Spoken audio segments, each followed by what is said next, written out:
Hello everyone, most welcome to sleepy classes. इस video के अंदर क्लास 8 की हिस्ट्री की एनसीईआरटी अवर पास्ट थर्ड की कॉन्सेप्ट्स एंड समरी को हम देखेंगे यूपीएससी प्रीलिम्स 2024 को ध्यान में रखते हुए। अगर आपने क्लास 6 और 7 की जो एनसीईआरटीज हैं हिस्ट्री की, अवर past part 1 and 2 and themes in Indian history part 1 and 2, जहां पे आपका ancient and medieval Indian history का जो पीरियड है उसको कवर किया गया है, वो नहीं कवर किए हैं अभी तक, तो आप इसी चैनल के प्लेलिस्ट में जाइए। वहां पे जो एनसीईआरटी सीरीज है एंड क्विक रिवीजन सीरीज है, वहां पे हिस्ट्री के 3 लेक्चर्स आपको मिलेंगे, ancient history, medieval history and foreign travellers. इनको जरूर देख लेना, एग्जाम में जाने से पहले पॉसिबिलिटी है कि वहां से अगर कोई क्वेश्चन आता है तो आप आसानी से सॉल्व कर पाएंगे। On that note, let's begin our today's lecture.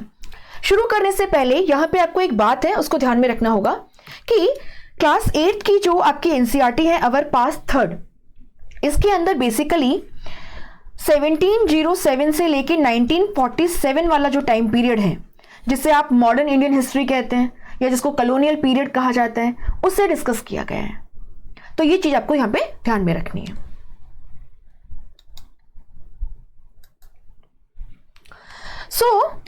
Class 8 की एनसीईआरटी के अंदर आपका जो फर्स्ट चैप्टर है वो है हाउ, व्हेन एंड वेयर। काफी जनरल चैप्टर है। इस चैप्टर की अगर मैं आपसे बातचीत करूं तो इसके अंदर what is history, relevance of dates in history, history में डेट्स के रेलिवेंस को लेकर के हिस्ट्री के जो स्कॉलर्स हैं उनका perspective over a period of time कैसे चेंज हुआ है, हिस्ट्री का जो फोकस है वो किस तरीके से पॉलिटिकल अफेयर्स या जो किंग एंड क्वीन है उनकी लाइफ में जो इंपॉर्टेंट इवेंट है या गवर्नर जनरल्स की लाइफ में जो इंपॉर्टेंट इवेंट है उनसे शिफ्ट हुआ है socio and economic affairs of the common people. और उसी के चलते आप देखोगे कि जो सोशल या इकोनॉमिक चेंजेस होते हैं they do not take place overnight, है ना, they take place over a span of time. तो यही कहा गया है कि अब डेट या पर्टिकुलर डेट इतनी इंपॉर्टेंट नहीं होती है जितना कि जो चेंजेस हुए उनके क्या कॉजेस थे, उनके क्या इफेक्ट्स थे, वो अब हिस्ट्री में ज्यादा इंपॉर्टेंट है। या अगर डेट कोई इंपॉर्टेंट भी है तो वो डिपेंड करता है कि हम हिस्ट्री को किस पर्पज से पढ़ रहे हैं, हम किस चीज को ज्यादा इंपॉर्टेंस दे रहे हैं, उसके हिसाब से डेट्स का जो रेलिवेंस है वो होता है। तो ये सारी जनरल बातें की गई हैं। सेकेंडली, इस चैप्टर के अंदर डिस्कस किया गया है कि आपका जो मॉडर्न इंडियन हिस्ट्री का पीरियड है या जिसको कॉलोनियल पीरियड कहते हैं, मैं बेसिकली कहूंगी यहाँ पे कि 1750 से लेकर के 1947 तक का जो पीरियड है, इस पीरियड के लिए किन सोर्सेस को हम यूज करते हैं अगर हमें पढ़ना है तो कहा गया है कि यहाँ पे जो ब्रिटिशर्स हैं they had started the process of documentation. Her department का अपना एक रिकॉर्ड रूम होता था, तो वहां से हमारे पास में जितने भी आर्काइव्स हैं या फिर जो सेंसस हुए, जो सर्वे हुए या जो उस टाइम के पीरियोडिकल्स हैं, न्यूज़पेपर्स हैं या लोगों के अपने जो अकाउंट्स हैं या पेजेंट्स ट्राइबल्स के जो फॉकलोर हैं, हम वेरियस रिसोर्सेस को यूज करते हैं इस पीरियड के बारे में जानने के लिए। तो ये बात है। तीसरी जो बात यहाँ पे की गई है वो ये है कि हम हिस्ट्री को क्लासिफाई किस बेसिस पे करते हैं। तो आपको पता है हम हिस्ट्री को जनरली क्लासिफाई करते हैं और क्लासिफिकेशन इस तरीके से किया जाता है कि वो उस पर्टिकुलर पीरियड की जो कैरेक्टरिस्टिक फीचर्स हैं उनको कैच कर ले। तो अगर हम हिस्ट्री की कैटेगराइजेशन की बात करें तो इन जनरल हम पढ़ते होते हैं ancient, medieval and modern, right. Modern कहा जाए या ना कहा जाए, ब्रिटिश इंडियन गवर्नमेंट का जो टाइम पीरियड था उसे, इसको लेकर भी काफी कंट्रोवर्सी है। कुछ लोग कहते हैं कॉलोनियल टर्म जो है वो ज्यादा प्रेफर करना चाहिए। The reason being British rule जो है इंडिया के अंदर, it does not in any sense depict freedom, equality और economic progress. It does not represent the forces of modernity. वो एक अपना डिबेट है, कभी मेंस के लिए करेंगे।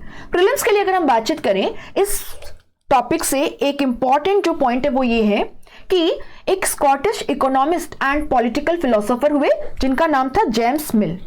1817 के अंदर इन्होंने एक किताब लिखी, a history of British India. ये आपको अच्छे से मगअप कर लेना है एग्जाम के लिए। और इसमें इन्होंने इंडियन हिस्ट्री को Hindu, Muslim and British in 3 parts में डिवाइड किया। एंशिएंट हिस्ट्री को हिंदू कहा, मिडाइवल पीरियड जहां पे हमें दिल्ली सल्तनत और मुगल रूल देखने को मिलता है उसे मुस्लिम, एंड देन ब्रिटिश पीरियड। अब कहा जाता है कि ये जो क्लासिफिकेशन है ये बहुत ही ओवर सिंपलिस्टिक है एंड बायस्ड भी है। ओवर सिंपलिस्टिक क्यों है? क्योंकि कॉम्प्लेक्स हिस्टोरिकल प्रोसेसेस को आपने रिलीजियस टर्म्स तक कन्फाइन कर दिया है। And secondly, you have overlooked the socio cultural diversity of India. Secondly bias क्यों कहते हैं? क्योंकि जेम्स मिल कहते हैं कि जो हिंदू पीरियड है या मुस्लिम पीरियड है, it represents the backward forces, superstitions है, कास्ट बेस्ड डिस्क्रिमिनेशन है, वुमेन की कंडीशन बहुत खराब है, all those aspects, but the British period represent the forces of modernity. Again this is biased. So एक पॉइंट आपको याद रखना है, A History of British India is a book by James Mill, and इसमें उन्होंने जिस तरीके से इंडियन हिस्ट्री को क्लासिफाई किया डिफरेंट पीरियड्स में, वो काफी ज्यादा क्रिटिसाइज किया जाता है for being over simplistic and biased. Second point जो आपको इस चैप्टर से ध्यान रखना है वो ये है कि यहाँ पे बताया गया है कि जो वॉरेन हेस्टिंग्स हैं, he became the first governor general in 1773. तो ठीक है, एक तो यही हो गया, सीधा सीधा सा यहां से क्वेश्चन बन गया मान लीजिए.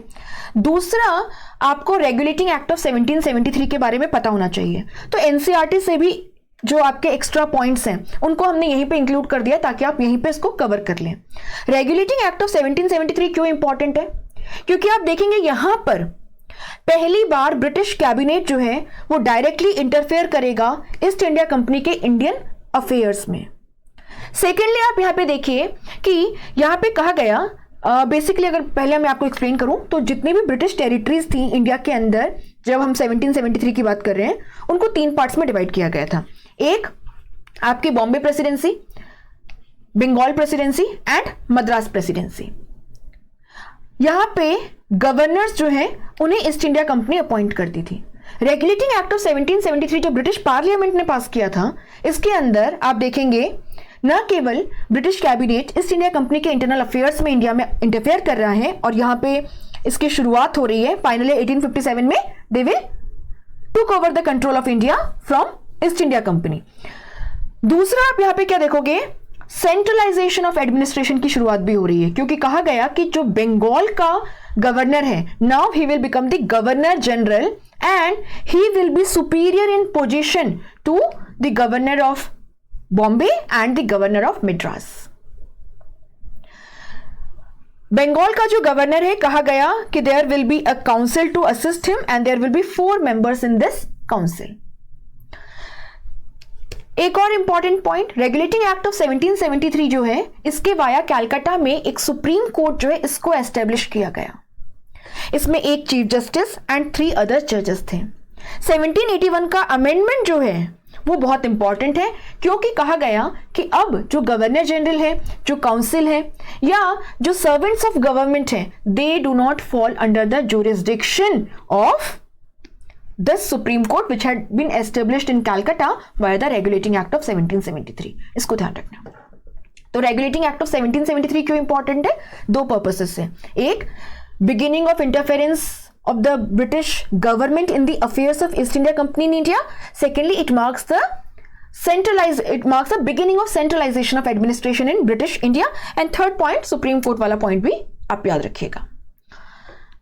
Second chapter, from trade to territory. नाम से आपको समझ आना चाहिए कि किस तरीके से ईस्ट इंडिया कंपनी जो ट्रेडिंग पर्पसेस से भारत में आई आपकी 17th सेंचुरी में, it went on to acquire territory and finally it became the central authority by 1857. तो इसमें पूरा जो चेंज है आपका, एक औरंगजेब की डेथ, लेटर मुगल्स जो हैं they were week,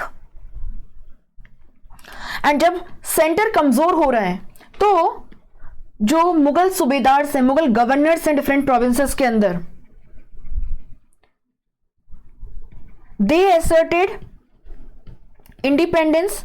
So we are seeing fragmentation of polity, rise of regional powers, and in this phase we were seeing attack from the northwest. Nadir Shah's attack, Battle of Karnal 1739. Nadir Shah, Ahmad Shah Abdali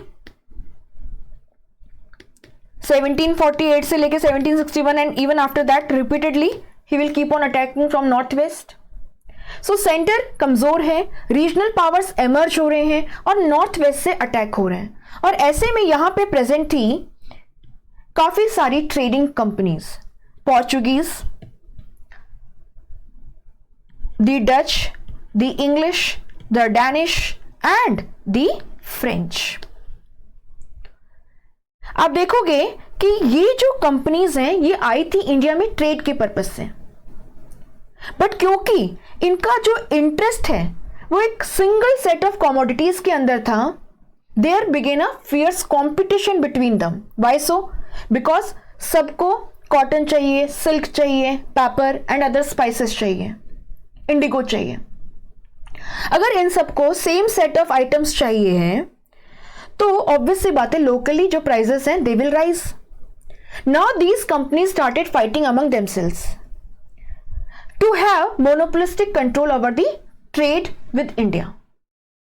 क्योंकि अगर कोई भी एक trading company अपनी monopoly जमा लेती है तो फिर वो यहां पे जो सामान बेचने वाले हैं उनको भी टर्म्स एंड कंडीशंस डिक्टेट कर सकती है, और इससे क्या होगा कि वो सस्ते में खरीदेंगे और उसी सामान को यूरोप में ले जाके महंगे में बेचेंगे, और जो भी यहां पे मार्जिन हुआ वो उनका प्रॉफिट होगा, जिसे हम कहते हैं they were driven by the spirit of mercantile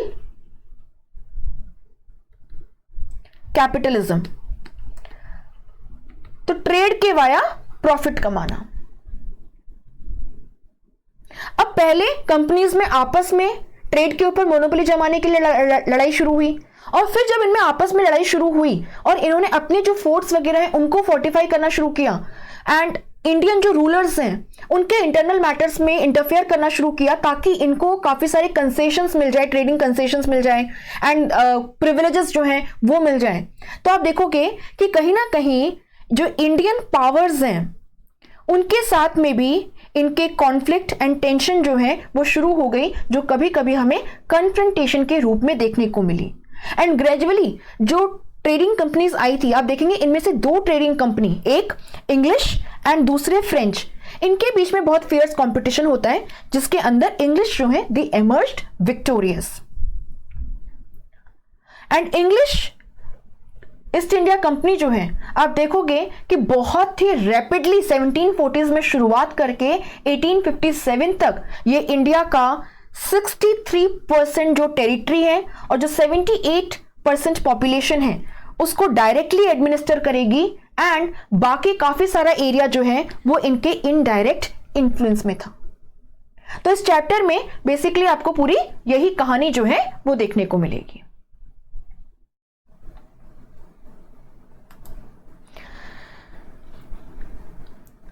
सो ये सारे पॉइंट्स हमने बेसिकली डिस्कस कर लिए हैं कि किस तरीके से वास्को डी गामा जो है उन्होंने 1498 में इंडिया पहुंचने के लिए एक ऑल्टरनेटिव रूट जो है Atlantic ocean and cap of good hope से होते हुए मालाबार कोस्ट के लिए खोज निकाला था। और उसके बाद में we were seeing that so many European trading companies started coming to India. The first were the Portuguese, who dominated the trade with India and the East in the 16th century. And उसके बाद में आपके Dutch आए, English आए, Danish आए। Danish were mostly not concerned with trade और profit, they were more into missionary activities to spread Christianity. उसके बाद फ्रेंच आए, एंड फ्रेंच और इंग्लिश जो है दे वर आर्क राइवल्स, और उनमें जो कंपटीशन हुआ उसमें इंग्लिश एमर्ज्ड विक्टोरियस। ये सारी बातचीत जो है वो आप जानते हैं किस तरीके से, because they were interested in the same set of items, cotton, silk, pepper, clove, cardamom, cinnamon. There started a competition between them. Competition pushed up the prices for them. तो इनके लिए क्या हो गया कि खर्चा ज्यादा बढ़ गया, तो इनका प्रॉफिट मार्जिन कम हो रहा था। Now they started fighting among themselves to eliminate the rivals, the competitors, the other trading companies, and they started preparing for war. यहां पे they started fortifying their settlements, they started demanding privileges from the Indian rulers which put them into confrontation and at times conflict with the Indian rulers, and gradually the East India company established its power in India. So यहां पे आप देखिए कि east India company ने किस तरीके से किन मेथड्स के वाया इंडिया में अपना टेरिटोरियल एक्सपांशन किया, उसकी बातचीत हुई है। सो फर्स्ट पॉइंट जो आपको यहां पे ध्यान रखना है, ईस्ट इंडिया कंपनी जो है इसे 1600 के अंदर क्वीन एलिजाबेथ फर्स्ट जो है उन्होंने इंडिया के साथ में एंड ईस्ट के साथ में ट्रेड करने के लिए मोनोपोलिस्टिक राइट दिए थे। यानी इंग्लैंड का जितना भी ट्रेड होगा ईस्ट के साथ में वो पूरा ये जो ईस्ट इंडिया कंपनी है ये कैरी आउट करेगी, कोई और इंग्लिश कंपनी इसमें हिस्सा नहीं लेगी। अब आप देखिए, हम पढ़ते हैं मिडीवल पीरियड में, हमने कवर भी किया अपनी एनसीईआरटी के लेक्चर्स में किस तरीके से जहांगीर के पीरियड में कैप्टन थॉमस रो आए, है ना, फिर कैप्टन विलियम हॉकिंस आए, फिर थॉमस रो आए, किस तरीके से इन्होंने कंसेशंस डिमांड किए कि हमें फैक्ट्री जो है उसको एस्टेब्लिश करना है।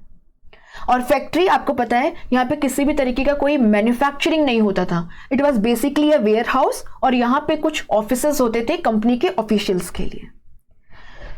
सो captain William Hawkins and sir Thomas Roe ये लोग जो आए जहांगीर के कोर्ट में, तो पहले इनको वेस्टर्न कोस्ट पे फैक्ट्री एस्टेब्लिश करने की परमिशन मिली, और उसके बाद में आप देखोगे कि थ्रू आउट इंडिया जो है इनको जहांगीर ने 1615 में फैक्ट्रीज लगाने की परमिशन दे दी। इनकी अगर हम बात करें यहाँ पे तो इस टेबल को जरूर देखिएगा। 1611 में ये मसूलीपट्टनम में अपनी टेम्पररी फैक्ट्री लगाते हैं, फिर सूरत में 1613 में अपनी फर्स्ट परमानेंट फैक्ट्री लगाते हैं।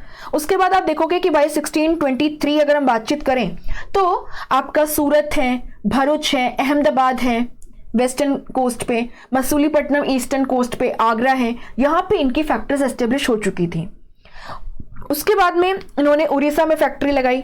1639 तक मद्रास में इन्होंने अपनी फैक्ट्री लगाई, और यहाँ पे सेंट फोर्ट जॉर्ज जो है ना, फोर्ट सेंट जॉर्ज जो है उसको भी यहाँ पे बना लिया, फोर्टिफाई कर लिया।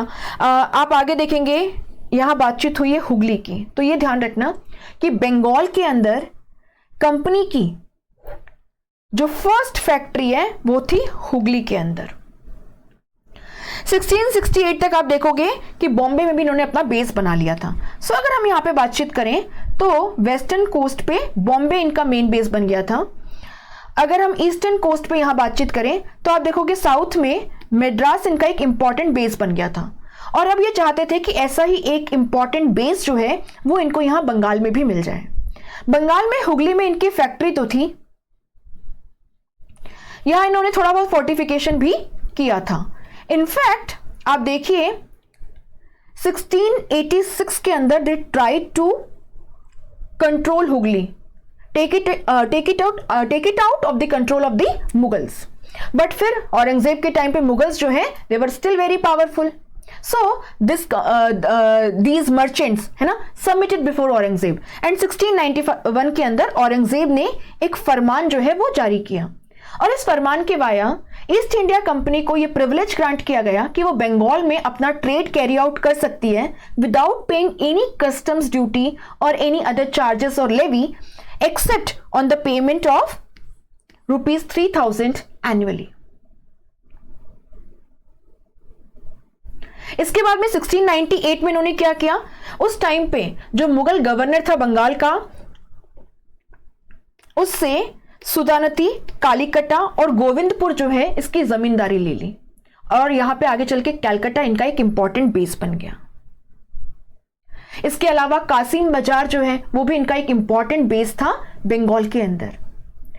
1691 में औरंगजेब ने इस कंपनी को जो प्रिविलेजेस ग्रांट किए थे बंगाल में, 1717 के रॉयल फरमान के वाया जिसको फारूक सियार ने इशू किया था, ये बेनिफिट्स जो हैं ये गुजरात और डेक्कन में भी एक्सटेंड कर दिए गए, यानी गुजरात और डेक्कन में भी एक नॉमिनल अमाउंट पे करके annually to the Mughal ruler ये अपना जो ट्रेड है उसे कैरी आउट कर सकते थे without paying any customs duty और टैक्सेस और लेवीज।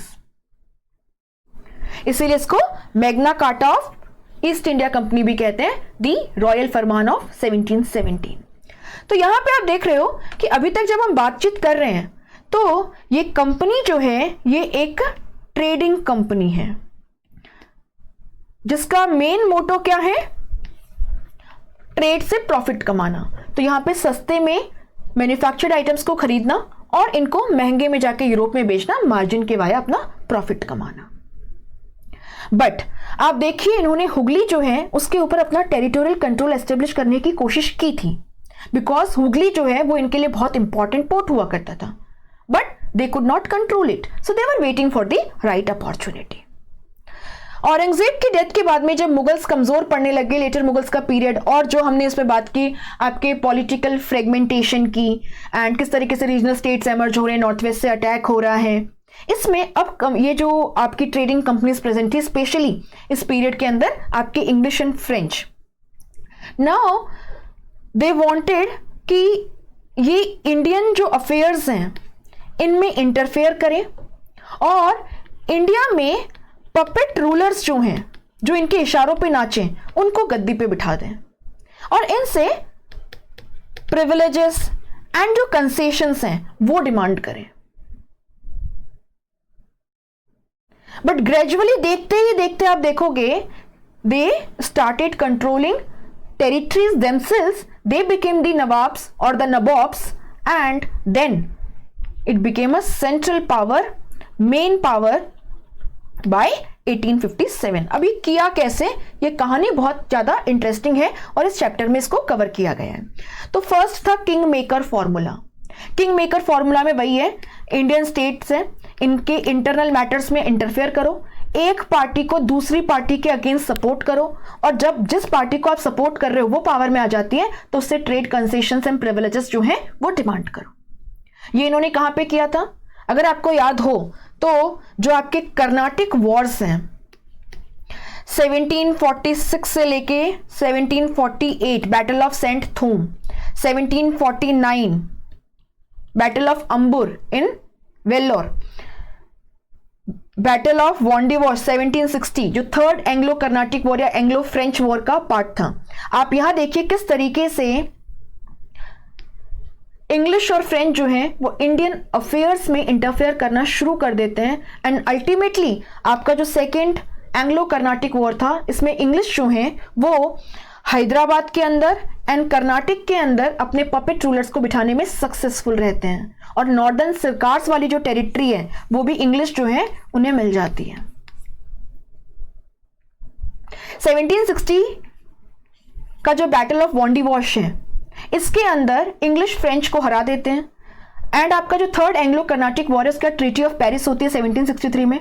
उसके बाद में फ्रेंच जो हैं उनसे कहा जाता है हम आपको पौंडीचेरी, माहे, यनम ये देंगे, कंडीशन रहेगी आप इनको केवल ट्रेडिंग पर्पसेस के लिए यूज करोगे, आप इंग्लिश जो हैं उनसे कॉम्पीट नहीं करोगे टेरिटोरियल पावर के रूप में। So the French were eliminated as a competition by the end of the third Anglo Carnatic war. यह था king maker formula. King maker formula की अगर हम बातचीत करें तो आप देखिए ड्यूप्लेक्स जो है, जो फ्रेंच गवर्नर था उसने इसको डिवाइस किया था, लेकिन इसका भरपूर इस्तेमाल किया रॉबर्ट क्लाइव ने। आप देखिए अगर हम बंगाल की बात करें तो यहां पे भी जो बैटल ऑफ प्लासी है 1757 का, उसके बाद में English East India company, in fact Robert Clive जो है जो आपका गवर्नर था बंगाल का, उसने बंगाल में पपेट नवाब्स जो हैं उन्हें बिठाना शुरू कर दिया था। मीर जफर है, मीर कासिम है एंड 1772 के बाद में कंपनी ने डायरेक्टली बंगाल का कंट्रोल अपने हाथ में ले लिया। पहले 1757 से लेकर के 1765 तक पपेट नवाब्स को बिठाया है। 1765 में ट्रीटी ऑफ इलाहाबाद के वाया दीवानी राइट्स ले लिए बंगाल, बिहार एंड उड़ीसा के, रेवेन्यू कलेक्शन राइट। 1765 से 1772 में बंगाल में डुअल गवर्नमेंट है जहां पे एडमिनिस्ट्रेटिव और मिलिट्री जो राइट्स हैं या रिस्पॉन्सिबिलिटी हैं वो बंगाल के नवाब की है, बट जो बंगाल के रिसोर्सेज हैं उनका कंट्रोल किसके हाथ में, ईस्ट इंडिया कंपनी के हाथ में। फाइनली 1772 में company took the control of Bengal directly. Second, subsidiary alliance का फॉर्मूला। सब्सिडियरी अलायंस को हम थोड़ा सा यहां पे डिस्कस करेंगे। सब्सिडियरी अलायंस जो है again it was introduced by Dupleix the French governor, but इसको इंडिया के अंदर प्लान करना एंड इंप्लीमेंट करने का जो काम है वो किया लॉर्ड रिचर्ड वेलेस्ली ने, जो गवर्नर जनरल थे 1798 से लेके 1805 में। इनको आर्थर वेलेस्ली से आप कंफ्यूज मत करना, आर्थर वेलेस्ली इनके भाई हैं और वो आपको देखने को मिलेंगे थर्ड एंग्लो मराठा वॉर्स के अंदर। ओके चलो, अब सब्सिडियरी अलायंस की टर्म्स एंड कंडीशंस, जो इंपॉर्टेंट पॉइंट आपको याद रखने हैं। सब्सिडियरी अलायंस जिसको रिचर्ड वेलेस्ली ने यहाँ पे इंप्लीमेंट किया इफेक्टिवली, उसके वाया इंडियन स्टेट जो हैं they became dependent on the company. और सब्सिडियरी अलायंस की पॉलिसी इस टाइम पे क्यों लाई गई? क्योंकि 1790s वो टाइम पीरियड है जब फ्रेंच रिवॉल्यूशन हो चुका है एंड फ्रांस जो है वो नेपोलियन बोनापार्ट की लीडरशिप में एक बहुत बड़ा ट्रबल बन रहा था इंग्लिश के लिए, और इंग्लिश को डर था कि कहीं उनकी जो इंडियन टेरिटरीज हैं यहां पे फ्रेंच अटैक ना हो जाए, और इसीलिए वो चाहते थे जितना ज्यादा हो सके उतना टेरिटोरियल एक्सपांशन करें और ज्यादा से ज्यादा इंडियन रूलर्स को अपने इन्फ्लुएंस में ले आए। ये बैकग्राउंड आप ध्यान रखिएगा। सब्सिडियरी अलायंस साइन करने वाला जो भी इंडियन पावर होता था वो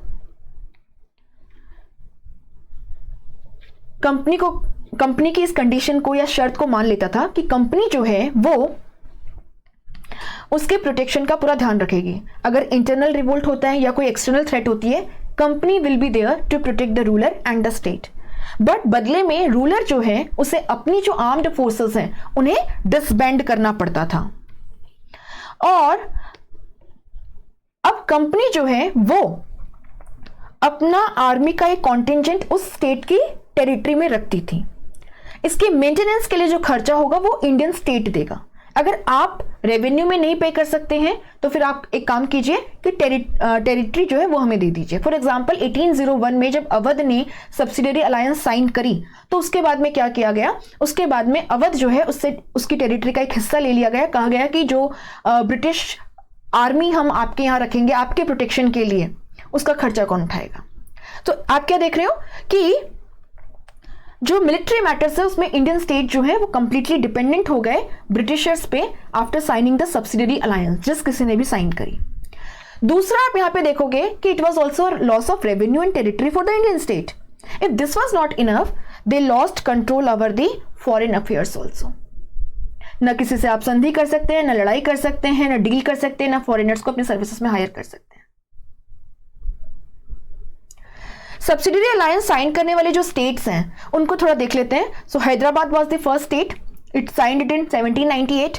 फिर फोर्थ एंग्लो मैसूर वॉर में जब टीपू सुल्तान मारे गए तो उसके बाद में आप देखोगे कि यहाँ पे जो पपेट नवाब बिठाया गया था, इंग्लिश ने बिठाया था वॉरियर डायनेस्टी का, उसने 1799 में इसको साइन कर लिया। तंजौर ने इसको साइन कर लिया 1799 में। अवध ने इसको साइन किया 1801 में।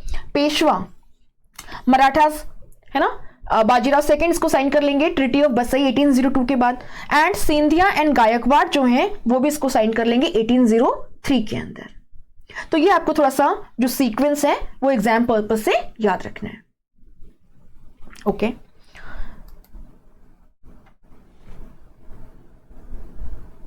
थर्ड देखो, एक हो गया कि आपने पपेट नवाब बिठा दिए and these puppet nawabs were then forced to enter into subsidiary alliance. They became dependent also. But then there were some states like Mysore, the Marathas, the Sikhs. They were not ready to submit to the British. So आप देखोगे specially अगर हम मैसूर का case देखें, Britishers used to see Mysore as a major political and military threat. तो यहां पे हुआ outright war. यहां पे हुआ outright war. Let's go to that. So 4 Anglo Mysore war हुए। फर्स्ट एंग्लो मैसूर वॉर जिसके बाद treaty of Madras. Second Anglo Mysore war हुआ आपका 1780 से 1784 जिसमें ट्रीटी ऑफ मैंगलुरु हुई। आपका थर्ड एंग्लो मैसूर वॉर हुआ 1789 से 1792, और इसमें आप देखोगे Tipu Sultan lost against the English. Tipu Sultan lost against the English. Lord Cornwallis जो है वो गवर्नर जनरल थे। Tipu had to cede half of his territories to the English, और फिर वो उन्होंने डिवाइड कर ली इंग्लिश के बीच में, मराठास के बीच में एंड हैदराबाद स्टेट के बीच में। फोर्थ एंग्लो मैसूर वॉर जिसको बैटल ऑफ श्रीरंगपट्टनम या सेरिंगपट्टनम भी कहते हैं आफ्टर टीपूस कैपिटल श्रीरंगपट्टनम या Seringapatam. Tipu died during this period and इसके बाद में मैसूर जो है उसकी काफी सारी territories English, Hyderabad and Marathas ने आपस में डिवाइड कर ली, एंड जो रिमेनिंग मैसूर स्टेट था यहां पे पपेट नवाब को बिठा दिया जिसने सब्सिडियरी अलायंस को साइन कर लिया। ऐसे ही अगर हम बातचीत करें मिलिट्री के वाया जो स्टेट्स इन लोगों ने कैप्चर किए उनकी, तो आप यहां पे देखिए, ये तो हमने डिस्कस कर लिया है, Anglo Maratha war. So what we are seeing, either puppets are sitting और the company has taken direct control, जैसे कि बंगाल के अंदर. नाउ मराठास मिलिट्री कैंपेन में आप देखिए मराठास के साथ में 3 लड़ाई जो है वो लड़ी गई. फर्स्ट एंग्लो मराठा वॉर 1775 से 1782, treaty of Salbai. Second Anglo Maratha war 1803-1805, क्योंकि बाजीराव सेकेंड ने जाके ट्रीटी ऑफ बसई साइन कर ली थी, जो सिंधिया, होलकर इन लोगों को रास नहीं आई थी, तो ये लड़ाई हो गई. इसमें अलग अलग ट्रीटीज की गई जो डिफरेंट मराठा सरदार्स हैं, सिंधियास के साथ, होलकर्स के साथ, भोंसलेस के साथ. और यहां पे आप देखेंगे कि जब आपका सेकेंड एंग्लो मराठा वॉर खत्म हुआ तो ब्रिटिश टेरिटरीज जो हैं उनके अंदर यमुना का जो नॉर्थ का एरिया है जिसमें दिल्ली, आगरा शामिल है, और जो उड़ीसा वाला एरिया है ये भी आ गया था. एंड यहां पे आप इसको देख सकते हैं. इसके अलावा अगर हम यहां पे बातचीत करें, आपका जो थर्ड एंग्लो मराठा वॉर है 1817 से 1818, in this the Marathas were defeated. Not only the Marathas were defeated, Bajirao second जो हैं he was removed from the position of Peshwa, he was pensioned off to Bithoor near Kanpur. और फिर इंग्लिश उनके जो बेटे हैं अडॉप्टेड सन नाना साहिब, उनको पेंशन देने से मना कर रहे थे और इसीलिए नाना साहब जो हैं वो 1857 के रिवोल्ट में पार्टिसिपेट करेंगे. ऐसे ही अगर हम मिलिट्री कैंपेन्स की बातचीत करें तो यहां पे एक बार हम देख सकते हैं, just give me a minute. आपके जो सिक्स हैं 1845 से 46, फर्स्ट एंग्लो सिख वॉर, इसके बाद ट्रीटी ऑफ लाहौर हुई, and then 1848 to 49 second Anglo Sikh war, and then Punjab stop being an independent state. या इससे पहले 1843 में सिंध को ऑक्यूपाई कर लिया गया था. तो हम क्या देख रहे हैं, हम यहां पे देख रहे हैं कि जो सब्सिडियरी अलायंस है या मराठास जो हैं उनके खिलाफ अंग्रेज लड़ रहे हैं. व्हाई दिस इज हैपनिंग, या Mysore was eliminated as a power, क्योंकि उनको फ्रेंच का डर था. बट अगर आप सिंध की बात करें जिसको 1843 में ऑक्यूपाई किया गया, या पंजाब को जिसका इंडिपेंडेंट स्टेटस 1849 में खत्म कर दिया गया, तो ये इसके पीछे का मेजर रीजन था fear of Tsarist Russia. English को लग रहा था कि रशिया सेंट्रल एशिया, अफगानिस्तान होते हुए इंडियन टेरिटरीज पे अटैक कर सकती है, और रशियन अटैक को आउटर पे ही रोकने के लिए सिंध और पंजाब का कंट्रोल हमारे हाथ में होना चाहिए. So you can easily see via these 3 methods, Kingmaker formula, subsidiary alliance, military campaign, British territories जो हैं वो काफी ज्यादा एक्सपांड हो चुकी थी. जो रही सही थी उसके लिए डेलहाउजी ने डॉक्ट्रिन ऑफ लैप्स जो है इसको इंप्लीमेंट किया. ध्यान रखना, डेलहाउजी ने डॉक्ट्रिन ऑफ लैप्स को इन्वेंट नहीं किया था, he just implemented it over here. और डॉक्ट्रिन ऑफ लैप्स में क्या होता था, अगर हम इसकी बातचीत करें तो आपको जो की पॉइंट्स ध्यान रखने वो ये है कि अगर डॉक्ट्रिन ऑफ लैप्स में कोई प्रिंसली स्टेट है जो डायरेक्टली या इनडायरेक्टली ईस्ट इंडिया कंपनी के कंट्रोल में है, उसका रूलर विदाउट बायोलॉजिकल हेयर या सक्सेसर मर जाता है, या वो जिसको अडॉप्ट करता है उसके लिए ब्रिटिशर्स की परमिशन नहीं लेता है, तो उसकी टेरिटरी जो है वो ब्रिटिश टेरिटरीज में मर्ज कर ली जाती थी. फॉर एग्जाम्पल आपको झांसी के बारे में ये बात पता होगी.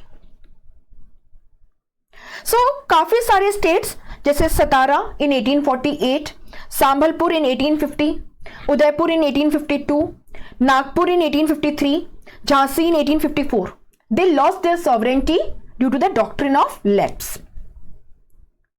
इसके अलावा अवध है जिसके ऊपर कहा गया कि यहां पे भाई मिसगवर्नेंस है, ये चार्जेस लगा के इसको भी ब्रिटिश टेरिटरीज में शामिल कर लिया गया. अब अवध में इंग्लिश का जो इंटरेस्ट है उसका एक स्पेसिफिक रीजन था, और वो क्या था, अवध जो है काफी फर्टाइल प्रोविंस था, तो यहां से आने वाला रेवेन्यू काफी था जिसके ऊपर अंग्रेजों की नजर थी. दूसरा, यहां पे ये काफी पॉपुलस भी था. सो काफी ज्यादा पॉपुलेशन है जो ब्रिटिशर्स के लिए एक मार्केट बन सकती है, बट ब्रिटिशर्स को लगता था कि यहाँ पे जो नवाब वाजिद अली शाह हैं वो ठीक से रूल नहीं कर रहे, और इसी वजह से ब्रिटिश जो मार्केट यहाँ टैप कर सकते हैं वो मार्केट यहाँ पे वो टैप नहीं कर पा रहे हैं। So they had no excuse to take Awadh.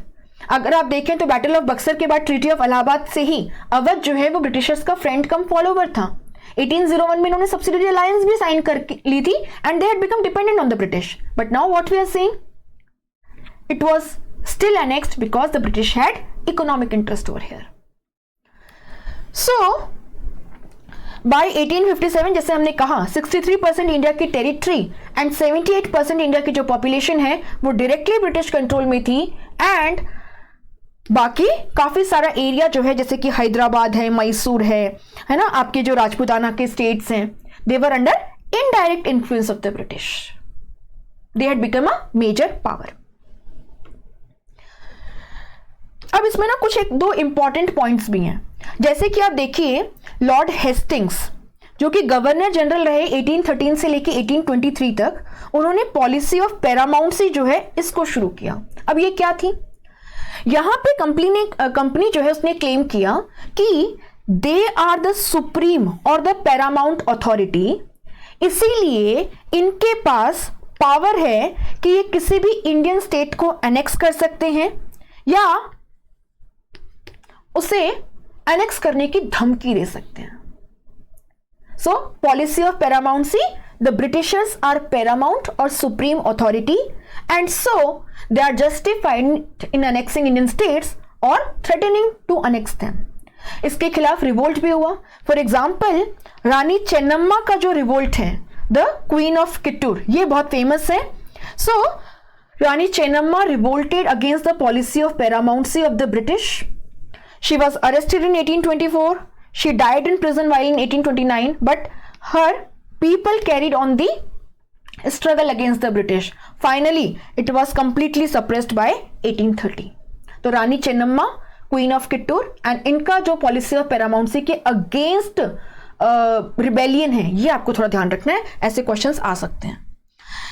अब देखिए यहाँ पे जब कंपनी एक मेजर पावर बन चुकी है तो एडमिनिस्ट्रेशन की डायरेक्शन में इन्होंने क्या स्टेप्स लिए वो हमें देखने हैं। रेगुलेटिंग एक्ट ऑफ 1773 जो है and Pitt's India act of 1784, ये यहां पे बहुत ज्यादा इंपॉर्टेंट है। So regulating act of 1773, Pitt's India act of 1784, इसके अलावा अगर आप यहां पे देखिए 1813 का चार्टर, 1833 का चार्टर, जिसके वाया कंपनी की जो मोनोपोली है इंडिया के साथ ट्रेड में उसको कंप्लीटली एलिमिनेट कर दिया गया, एंड 1853 का जो चार्टर है जहां पे लेजिस्लेचर की बातचीत की गई थी फॉर द फर्स्ट टाइम कि एक सेपरेट लेजिस्लेचर होना चाहिए और इंडियंस को एक ओपन कंपटीशन के वाया जो हायर सर्विसेज है, सिविल सर्विसेज, उनमें एंट्रेंस का मौका मिलना चाहिए, ये बातचीत हुई थी। ये आपके लिए इंपॉर्टेंट कॉन्स्टिट्यूशनल डेवलपमेंट है, इनको जरूर करके जाइएगा, एग्जाम में क्वेश्चंस आते हैं। ओके, यहां पे रेगुलेटिंग एक्ट ऑफ 1773 की बातचीत की गई है। हमने ऑलरेडी रेगुलेटिंग एक्ट ऑफ 1773 की जो बातचीत है वो कर ली है। अब आपको यहां ध्यान रखना है कि वॉरेन हेस्टिंग्स जो first governor general of Bengal बने via the regulating act of 1773, इन्होंने जुडिशियल एडमिनिस्ट्रेशन की डायरेक्शन में काफी सारे स्टेप्स लिए। फॉर एग्जाम्पल 1772 के अंदर एक न्यू सिस्टम ऑफ जस्टिस को एस्टेब्लिश किया गया। हर डिस्ट्रिक्ट के अंदर एक क्रिमिनल कोड जिसे फौजदारी कहते हैं, जहां पे आप देखेंगे कि जो काजीज और मुफ्तीज हैं they still had the upper hand but under the overall supervision of a collector. ये एंड आपके सिविल कोड जिनको दीवानी कोड कहते हैं, यहां पे हिंदू पंडित और मौलवीज असिस्ट करते थे डिस्ट्रिक्ट कलेक्टर्स को, इनको एस्टेब्लिश किया गया। तो व्हाट वी आर सीइंग 1772 हर डिस्ट्रिक्ट में एक फौजदारी अदालत है और दूसरी दीवानी अदालत है। फौजदारी क्रिमिनल मैटर्स में डील करेगी और जो आपकी दीवानी अदालत है वो आपके सिविल मैटर्स से डील करेगी। इसकी शुरुआत किसने करी है? Warren Hastings, the first governor general of Bengal ने। आपको पता है रेगुलेटिंग एक्ट ऑफ 1773 जो है उसके वाया फिर एक सुप्रीम कोर्ट को भी एस्टेब्लिश कर लिया गया था। अगर हम क्रिमिनल कोर्ट्स की बात करें तो यहाँ पे काजी और मुफ्ती जो है इनको रन करते थे और इनके ऊपर कलेक्टर का सुपरवाइजेशन होता था। बट जो आपके सिविल कोर्ट्स हैं, दीवानी अदालत है, इनके ऊपर कलेक्टर जो है उसका डायरेक्ट कंट्रोल होता था एंड उसको हिंदू पंडित और मौलवीज असिस्ट करते थे। ये हमने सारी बातचीत करी है। इसके अलावा कॉडिफिकेशन ऑफ लॉज शुरू किया गया। सो अगर यहाँ पे इंपॉर्टेंट पॉइंट्स हम देखें तो क्या है, 1775 के अंदर वॉरेन हेस्टिंग्स जो हैं, इन्होंने 11 पंडित थे, उनसे कहा कि आप एक काम कीजिए, जितने भी हिंदू लॉज हैं उनको कंपाइल कर लो। एंड बाद में NB हलहद जो हैं, उन्होंने इनको इंग्लिश में ट्रांसलेट किया। ऐसे ही 1778 के अंदर a code of Muslim laws was also compiled, ताकि यूरोपियन जजेस जो हैं वो इजीली इन कोर्ट्स में जस्टिस जो है इसको एडमिनिस्टर कर पाए। ये आपको थोड़ा सा ध्यान रखना है। हम आगे जाएंगे तो हमने देखा किस तरीके से कंपनी ने अपने पावर को एस्टेब्लिश किया, और जो बाकी इंपॉर्टेंट चैप्टर्स हैं उनकी भी समरी और कुछ एक्स्ट्रा पॉइंट्स को देखेंगे जो एग्जाम पॉइंट ऑफ व्यू से इंपॉर्टेंट है। आपका क्विकली रिवीजन भी हो रहा है मॉडर्न हिस्ट्री का। बट अगर आप यूपीएससी 2025 का तैयारी कर रहे हैं सिविल सर्विसेज का, तो आपके लिए बहुत ही अच्छा मौका है Shekhar to Shikhar batch from sleepy classes. आप यहां पे देखेंगे कि आपको कॉम्प्रिहेंसिवली प्रिपेयर करवाया जाएगा एंड पर्सनल मेंटोरशिप होगी आपकी फैकल्टी की और शेखर सर की। तो आप इस बैच को ज्वाइन कर सकते हैं। और ज्यादा इंफॉर्मेशन के लिए ये जो टोल फ्री नंबर है या यहाँ पे जो जीमेल आईडी दिया हुआ है, आप इस पे लिख करके हमारी टीम को कांटेक्ट कर सकते हैं। Ruling the country side, basically इस चैप्टर के अंदर ब्रिटिशर्स के जो लैंड रेवेन्यू सिस्टम है उसकी बातचीत हुई है कि ब्रिटिश रूल जो है उसने किस तरीके से पेजेंट्स एंड जो जमींदार्स हैं उनको इंपैक्ट किया, इसकी बातचीत है इसके अंदर। तो हम क्या देखते हैं यहाँ पे, 1764 में बैटल ऑफ बक्सर होता है, 1765 में ट्रीटी ऑफ इलाहाबाद होती है, और उसके बाद में इस ट्रीटी के via Mughal emperor Shah Alam second जो है उनसे इंग्लिश ईस्ट इंडिया कंपनी जो है वो बिहार, बंगाल और उड़ीसा के दीवानी राइट्स या रेवेन्यू कलेक्शन राइट्स ले लेती है। और इसका इंपैक्ट क्या हुआ, company became the chief financial administrator of the territory. So आपका जो रेवेन्यू रिसोर्सेज हैं उनको ऑर्गेनाइज करना, जो लैंड सेटलमेंट्स हैं उनको एडमिनिस्टर करना, ये सारा कामकाज अब किसका हो गया, अब ये कामकाज हो गया कंपनी का। अब देखो क्या है कि कंपनी जो है उसके पास में दीवानी राइट्स तो आ गए, बट उसका प्राइमरी इंटरेस्ट क्या था, उसका प्राइमरी इंटरेस्ट था यहां से ज्यादा रेवेन्यू जो है उसे कलेक्ट करना, इस रेवेन्यू से यहाँ पे जो आइटम्स हैं उनको परचेस करना सस्ते दाम पे, और यहाँ पे हाई प्राइसेस पे यूरोप में इनको बेच के अपना जो प्रॉफिट है वो मैक्सिमाइज करना। तो आप देखिए कि आपको almost entire 18th century and in fact 1830s तक भी कंपनी जो है वो दिखेगी मर्केंटाइल कैपिटलिज्म को फॉलो करते हुए। इसका रिजल्ट क्या हुआ, इसका रिजल्ट ये हुआ कि अगर आप बातचीत यहां पे करें, within 5 years the value of the goods bought by the company in Bengal doubled. तो हमें लगेगा कि हमारे आर्टिशंस को फायदा हुआ, नहीं हुआ हमारे आर्टिशंस को फायदा, क्योंकि कंपनी यहां के रेवेन्यू से सामान खरीद रही थी। लोगों पे बहुत ज्यादा टैक्स का बर्डन था, और इससे क्या हुआ, एक बहुत बड़ा इकोनॉमिक क्राइसिस। और इस इकोनॉमिक क्राइसिस से आप देखोगे 1770 में एक फैमिन देखने को मिलता है हमें बंगाल के अंदर, जिसके अंदर तकरीबन 10 million people were killed. About 1/3 of the population of Bengal was wiped out. अब कंपनी को यह समझ आया कि हमें कुछ स्टेप्स लेने पड़ेंगे लैंड रेवेन्यू एडमिनिस्ट्रेशन के अंदर। एक उनको लगा कि हमें क्या करना होगा, हमें एग्रीकल्चर के अंदर जो इन्वेस्टमेंट है उसको पुश करना है। और वो पुश कैसे कर सकते हैं, तो उन्होंने उसके लिए डिवाइस किया परमानेंट सेटलमेंट को। अब कई सारे बच्चे परमानेंट सेटलमेंट तो पढ़ के जाते हैं अच्छे से, प्रॉब्लम कहां होती है, उनको ये चीज नहीं पता होती है जो एनसीईआरटी में लिखी हुई है। सो ये हमेशा ध्यान रखना कि जो परमानेंट सेटलमेंट सिस्टम 1793 में लॉर्ड कॉर्नवालिस ने इंप्लीमेंट किया आपके बंगाल, बिहार, उड़ीसा के अंदर, इसमें आप क्या देखते हैं, इसको इंट्रोड्यूस किया गया था with the purpose of encouraging investment in land and improvement of agriculture.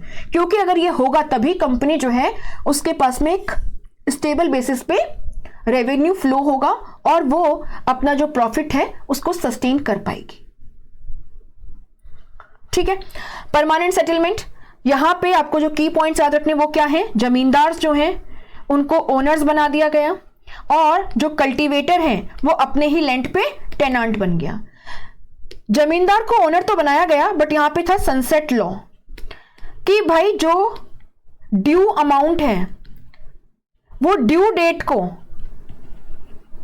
सूरज छिपने से पहले, सनसेट से पहले आपको सबमिट करना है। If not then you will lose your ownership right and ये किसी और को ऑक्शन कर दी जाएगी। अब आप कहोगे कि जमींदार जो है उसको क्या इंसेंटिव लगेगा। जमींदार से कहा गया देखो आप हमें केवल एक फिक्स्ड अमाउंट ऑफ रेवेन्यू जो है वो कलेक्ट करके दे दो, ये परमानेंट रहेगा, इसको कोई चेंज नहीं करेंगे हम।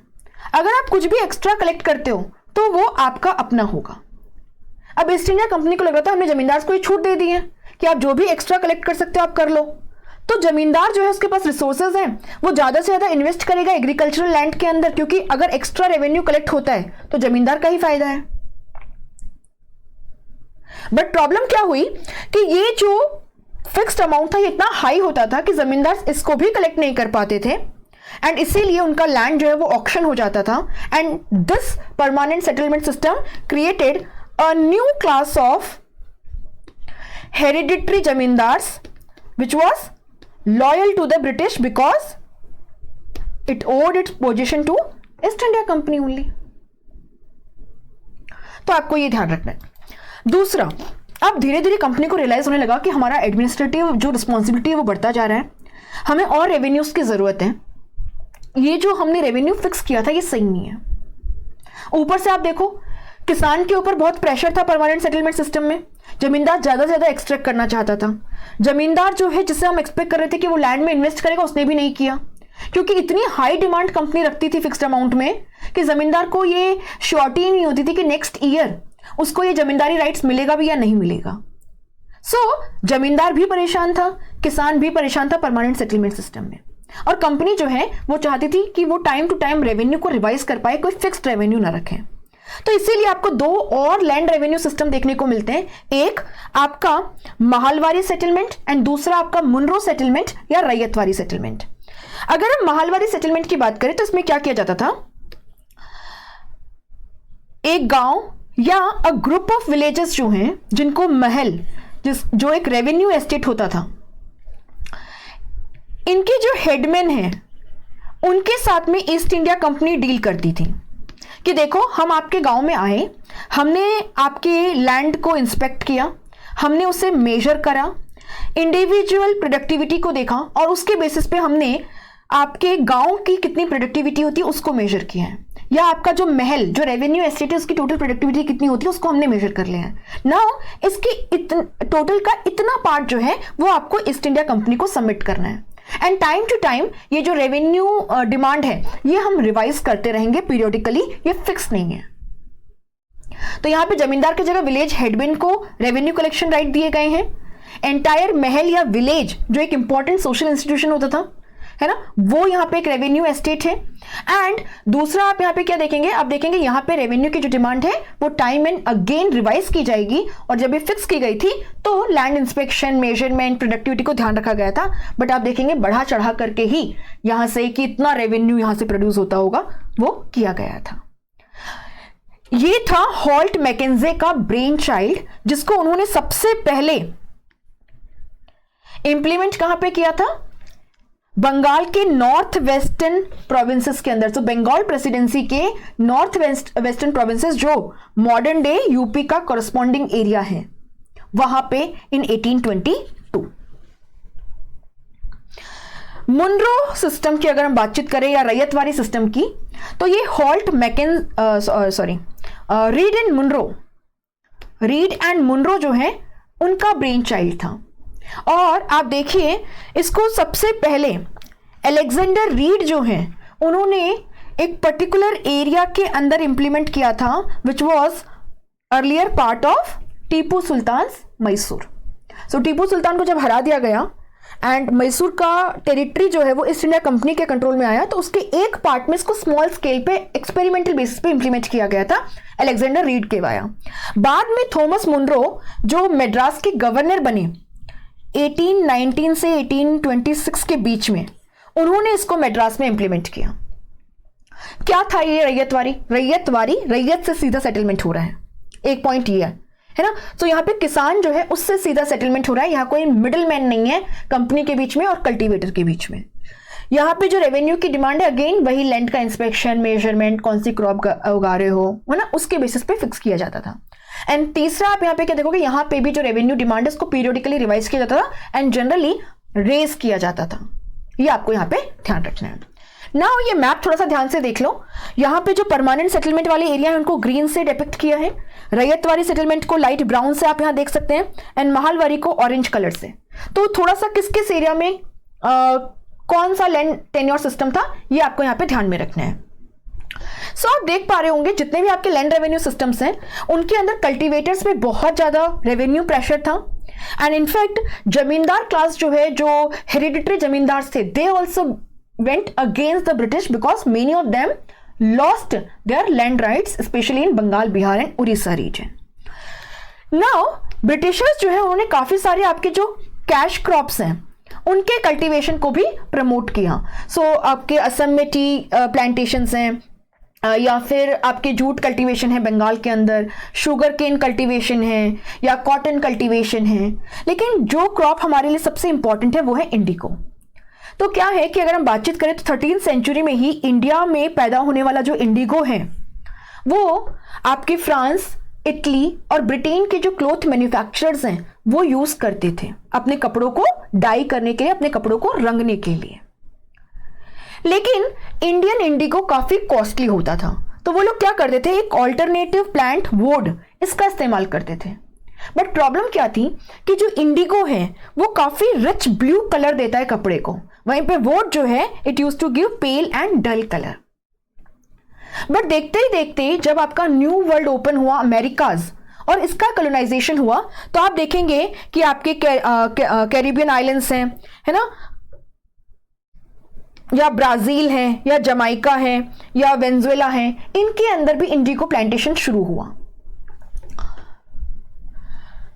अब by the end of the 18th century जब ब्रिटेन के अंदर, आपको पता है Britain was the first country to undergo industrialisation और ये शुरुआत हुई थी टेक्सटाइल से।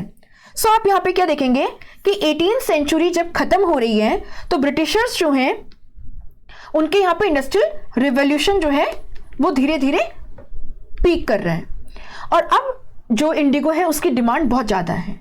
लेकिन कुछ कारणवश आपके जो बाकी एरियाज है वहां पे इंडिगो का जो प्रोडक्शन है इट डिक्लाइंड। सो आप देखेंगे इंडिया से जो इंडिगो सप्लाई होता था उसकी डिमांड बढ़ गई। और अगर हम डेटा देखें तो आप देखें यहाँ पे 1788 के अंदर दुनिया भर से जो इंडिगो ब्रिटेन जाता था उसमें इंडिया का शेयर केवल 30% था। सो 30% of Indigo was imported from India into Britain. But by 1810, 95% of the indigo coming into Britain was from India. अब यहां पे क्या है, इंडिगो कल्टीवेशन दो तरीके का था, एक था आपका निज और दूसरा था आपका रैयती। निज में क्या होता है, जो यूरोपियन प्लांटर्स हैं वो अपना खुद का जो लैंड है उस पे या जो लैंड उन्होंने रेंट आउट किया है उस पे इंडिगो को कल्टीवेट करते थे। बट आप देखिए केवल 25% of the land producing indigo belonged to the nij category, 75% रैयती में था। रैयती में ये लोग किसान जो है उसके साथ में एक अग्रीमेंट करते थे, उसको एडवांस में लोन देते थे और कहते थे बदले में 25% ऑफ उसका लैंड जो सबसे फर्टाइल एरिया है वहां पे इनको इंडिगो को कल्टीवेट करना होगा। अब ऐसा क्यों, वो लोग खुद के ही पर्सनल लैंड पे या रेंट आउट लैंड पे क्यों नहीं कल्टीवेट कर लेते? There was a problem.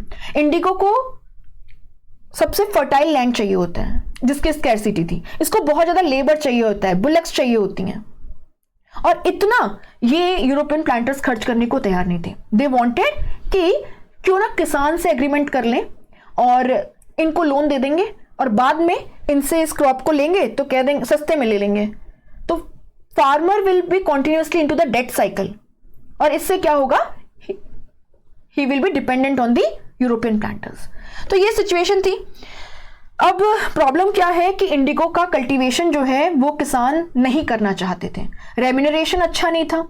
दूसरा आप देखोगे कि इसको उनकी लैंड के सबसे फर्टाइल एरिया में ग्रो करना होता था, और इंडिगो की जो रूट्स होती हैं वो बहुत डीप तक जाती हैं, तो ये सारा जो न्यूट्रिएंट्स है उसको सक कर लेती थी, एंड इसमें बाद में फिर राइस कल्टीवेशन आप कर नहीं सकते हो।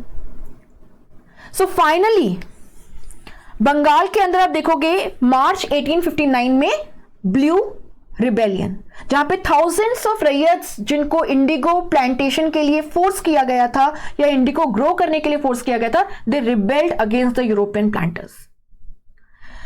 यहां पे देखिए दो टर्म्स आपको मिलेंगे, गोमस्त एंड लठियाल्स। सो गोमस्त कौन थे, ये यूरोपियन प्लांटर्स के एजेंट थे जो रेंट कलेक्ट करने आते थे किसानों से, और दूसरे लठियाल्स जो इनके लाठी विल्डिंग स्ट्रॉन्ग मैन होते थे, बाहुबली होते थे यूरोपियन प्लांटर्स के। वो लोगों ने इनकी वायलेंस का वायलेंस से ही जवाब दिया। बाद में आप धीरे धीरे क्या देखोगे, आप देखोगे कि जो लोकल जमींदार हैं, विलेज हेडमैन हैं, they also supported the pageants, and इसके अलावा इंटेलेक्चुअल क्लास जो है आपकी बंगाल की, they also supported the blue rebellion of the pageants because Indigo plantation was very oppressive.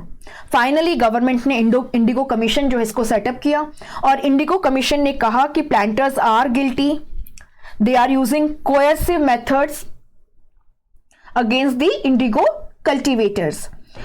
कहा गया कि इंडिगो प्रोडक्शन रैयत्स के लिए प्रॉफिटेबल नहीं है। किसानों को कहा गया कि एग्जिस्टिंग कॉन्ट्रैक्ट तो फुलफिल कर दो, बट आगे आपको इसको ग्रो करने की जरूरत नहीं है, आप मना कर सकते हैं। फोर्थ चैप्टर किस तरीके से ब्रिटिश रूल ने ट्राइबल्स जो है उनको इंपैक्ट किया उसके रिगार्डिंग है। आप इस मैप के अंदर जो डिफरेंट ट्राइबल ग्रुप्स उनको देख सकते हैं। Do study this map. हो सकता है tribes is a very important topic जहां तक यूपीएससी प्रीलिम्स कंसर्न्ड है, और कोई क्वेश्चन आता है तो अब ये मैप आपको थोड़ा हेल्प कर सकता है। इनमें स्पेशली उड़ीसा के कांड ट्राइब, सेंट्रल एशिया के जो बाइगाज हैं इनको, गुजरात के जो वन गुजर्स हैं या जो संथाल ट्राइब्स हैं आपकी राजमहल हिल्स की, या मुंडाज हैं छोटा नागपुर प्लेट्यू के, इनको आप थोड़ा सा ध्यान में रखिएगा।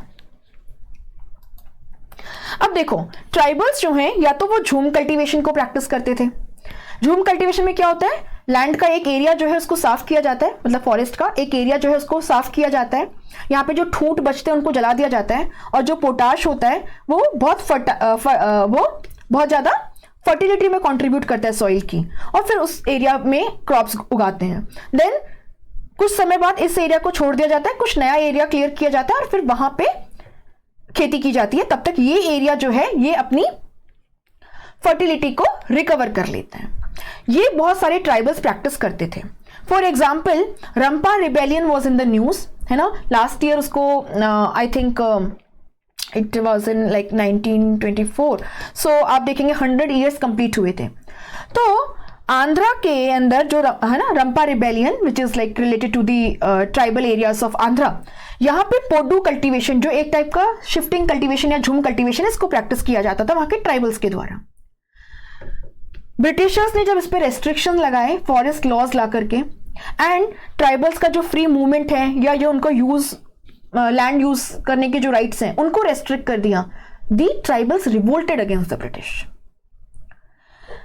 एक टर्म आपको यहां देखने को मिल रहा होगा, मध्य प्रदेश में बीवार का मतलब होता है शिफ्टिंग कल्टीवेशन, इसको ध्यान रखना। कुछ अदर ट्राइब्स थे जो हंटिंग गैदरिंग का काम करते थे, जैसे कि उड़ीसा के कांड ट्राइब्स एंड सेंट्रल इंडिया के बाइगाज। अगर हम इनकी बातचीत करें तो आप यहां पे क्या देखोगे, आप यहां पे देखोगे कि ये ट्राइबल ग्रुप्स हंटिंग गैदरिंग करते हैं, तो ये या तो अपने सामान को एक्सचेंज कर लेते थे आउटसाइडर से जो इनको चाहिए होता था, या ये मनी लैंडर्स वगैरह या ट्रेडर्स जो आते थे उनसे लोन ले लेते थे, and then they were forced into a cycle of debt and poverty. तो या तो आप नॉर्मल आइटम्स को एक्सचेंज कर लो, बट जनरली इनके आइटम्स की इतनी डिमांड उनको होती नहीं थी बाहर वालों को, तो वो क्या करते थे, इनको लोन पे अपना प्रोडक्ट बेच देते थे, and then they were forced into poverty and the debt cycle. या इनमें से कई सारे लोग बाहर जाके भी काम करते होते थे। So with the arrival of the British, धीरे धीरे जब ट्रेडर्स, मनी लैंडर्स और आउटसाइडर्स का प्रेजेंस इनके एरिया में बढ़ गया, दे स्टार्टेड कॉलिंग दम डिकूज, एक्सप्लॉइटर्स, आउटसाइडर्स। तो डिकूज मतलब होता है आउटसाइडर्स, और ये टर्म ट्राइबल्स यूज करते थे against those outside people who use to exploit them, the money lenders, the traders, the contractors, the British agents. कुछ लोग एनिमल्स जो हैं, है ना, उनकी हर्डिंग करते थे, जैसे कि आपके वन गुज्जर्स हैं, आपके आंध्रा के लबाडीज हैं, कुल्लू के गड्डीज हैं, एंड कश्मीर के बकरवाल्स हैं। कुछ थे जो सेटल्ड कल्टीवेशन को प्रैक्टिस करना शुरू कर चुके थे, जैसे कि आपके मुंडा ट्राइब है छोटा नागपुर प्लेट्यू की, आपके गोंड्स हैं, एंड संथाल ट्राइब है आपकी राजमहल हिल्स के अंदर। ये तो ट्राइबल्स क्या कर रहे हैं, झूम कल्टीवेशन कर रहे हैं, उसके लिए उनको फ्री मूवमेंट चाहिए फॉरेस्ट में, एंड लैंड यूज राइट्स चाहिए, या वो हंटिंग गैदरिंग करते हैं, उनको आइटम्स एक्सचेंज करनी पड़ती है, but then they were forced into the cycle of debt and poverty via this trade. इसके अलावा कल्टीवेटर्स हैं। अब जैसे कि हम बात करें मुंडास की, तो आपको बिरसा मुंडा का रिवोल्ट पता होगा। मुंडास में खूंट कटी, एक minute,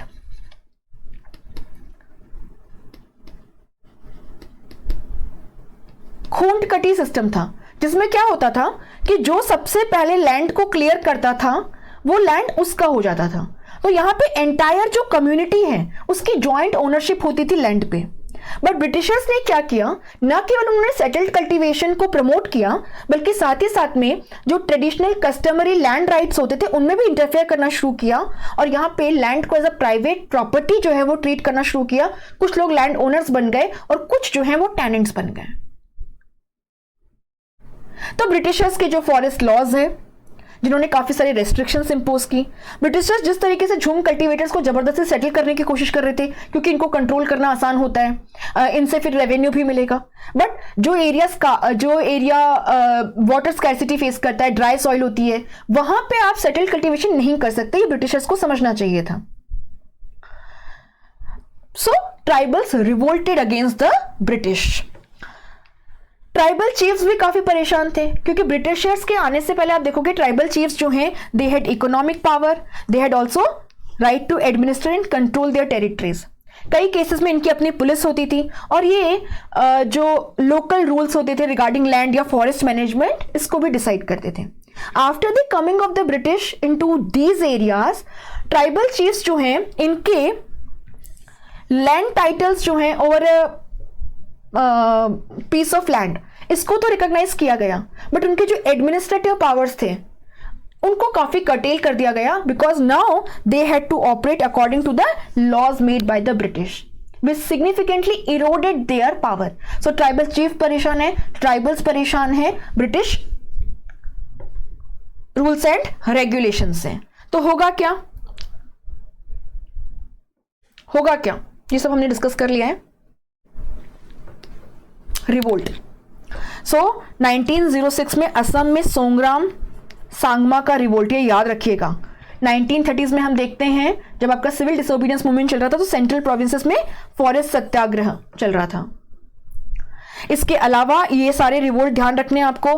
Coles rebelled in 1831-32, Santhals rose in revolt in 1855, है ना, सिद्धो एंड कानो माजी के अंडर में।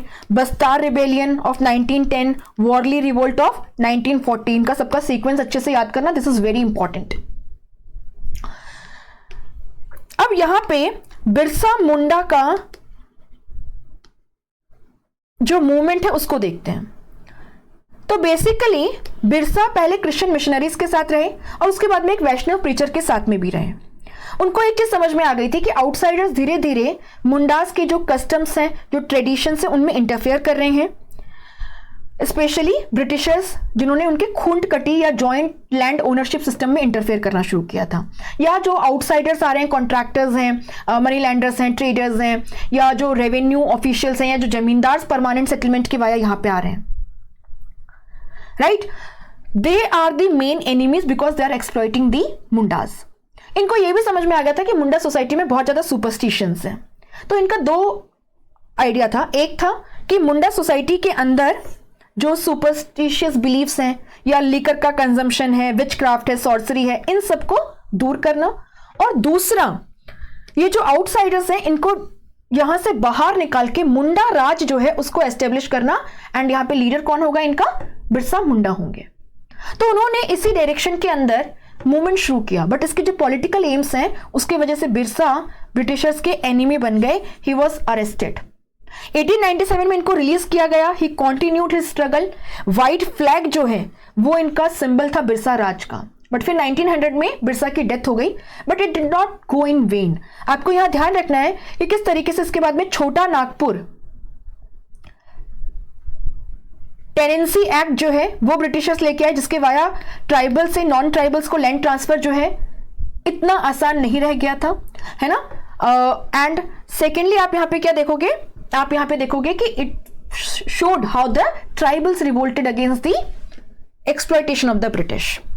नाउ जितने भी चैप्टर्स हमने यहां पे कवर किए, आपको एक चीज यहां समझ आ गई होगी कि किस तरीके से इनके अंदर हमने एक चीज देखी, पॉलिटिकल क्लास परेशान है, जमींदार परेशान है, पेजेंट्स परेशान है, ट्राइबल्स परेशान है, और इनफैक्ट जो सिपाही है वो भी परेशान है, क्योंकि अवध से बहुत सिपाही आते थे, और जब अवध के ऊपर ब्रिटिश कंट्रोल एस्टेब्लिश हुआ और वहां इतना रेवेन्यू प्रेशर एंड एक्सप्लॉयटेशन शुरू हुआ, तो सिपाही जो है who was nothing but a peasant in uniform, उसको भी प्रॉब्लम झेलनी पड़ी। इसके अलावा अगर आप बातचीत करें तो आप देखिएगा कुछ ऐसे रूल्स रेगुलेशंस ब्रिटिशर्स लेके आए, जैसे 1824 में इंडियन सोल्जर्स को कहा गया कि उनको बर्मा जाना है via sea route during the first Anglo Burma war of 1824-1826, but it was against the Hindu customs and rituals. So Britishers were basically insensitive to the customs and traditions of the people. Secondly अगर आप यहां पे देखें तो 1856 में इन्होंने एक law पास किया कि अगर आप कंपनी ज्वाइन करते हैं तो आपको कहीं भी सर्व करने जाना पड़ सकता है, even via sea route also. If this was not sufficient, आप देखिए पॉलिटिकल क्लास को नाराज करने वाला एक और इवेंट जो हुआ वो क्या था, वो ये था कि 1849 में डलहौजी ने कहा कि बहादुर शाह जफर की डेथ के बाद में उनकी फैमिली को रेड फोर्ट से बाहर शिफ्ट कर दिया जाएगा। एंड लॉर्ड कैनिंग जो 1856 में आया और 1857 के टाइम पे भी गवर्नर जनरल थे और आगे चल के फर्स्ट वाइसरॉय बने, government of India act 1858, the act for the good governance of India, उसके बाद उन्होंने कहा कि बहादुर शाह के बाद में जो मुगल रूलर्स है उन्हें किंग नहीं कहा जाएगा, उनको केवल प्रिंस का टाइटल दिया जाएगा। और 1850 के अंदर ये रिलीजियस डिसेबिलिटीज प्रिवेंशन एक्ट लेके आए, जिसके वाया कहा गया कि अगर कोई इंडियन क्रिश्चियनिटी में कन्वर्ट होता है तो वो अपनी एंसेस्ट्रल प्रॉपर्टी पे राइट जो है वो ज्यों के त्यों रखेगा। He will not lose his right over the ancestral property. तो क्रिश्चियनिटी को स्प्रेड करने के लिए जी जान से काम हो रहा था। इसके अलावा न्यू एनफील्ड राइफल्स, सो कहा जाता है कि 1856 में नई राइफल्स दी गई और इनके अंदर जो कारतूस या कार्ट्रिजेस यूज होने थे, कहा गया कि उनके ऊपर गाय और जो पिग है उसके फैट को यूज किया गया है, और इससे सिपाही जो है वो भड़क गए।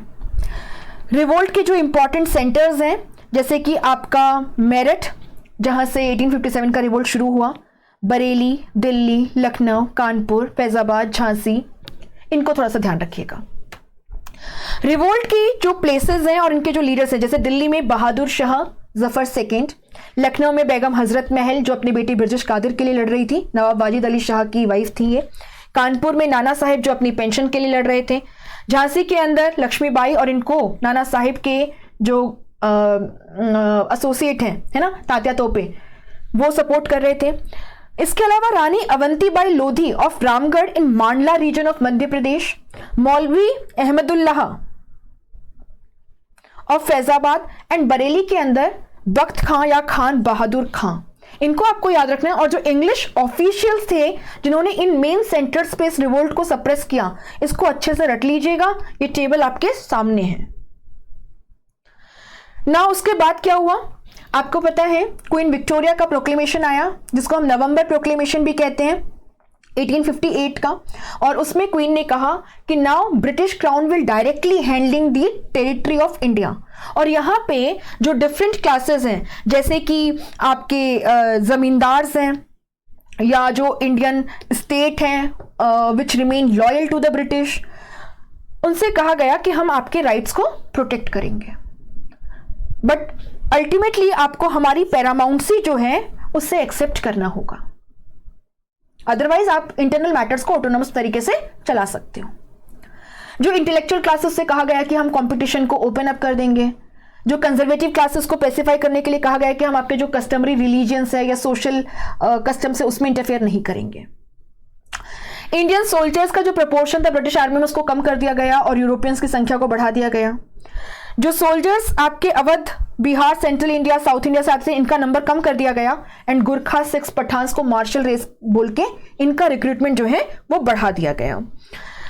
इसके बाद आपका act for the good governance of India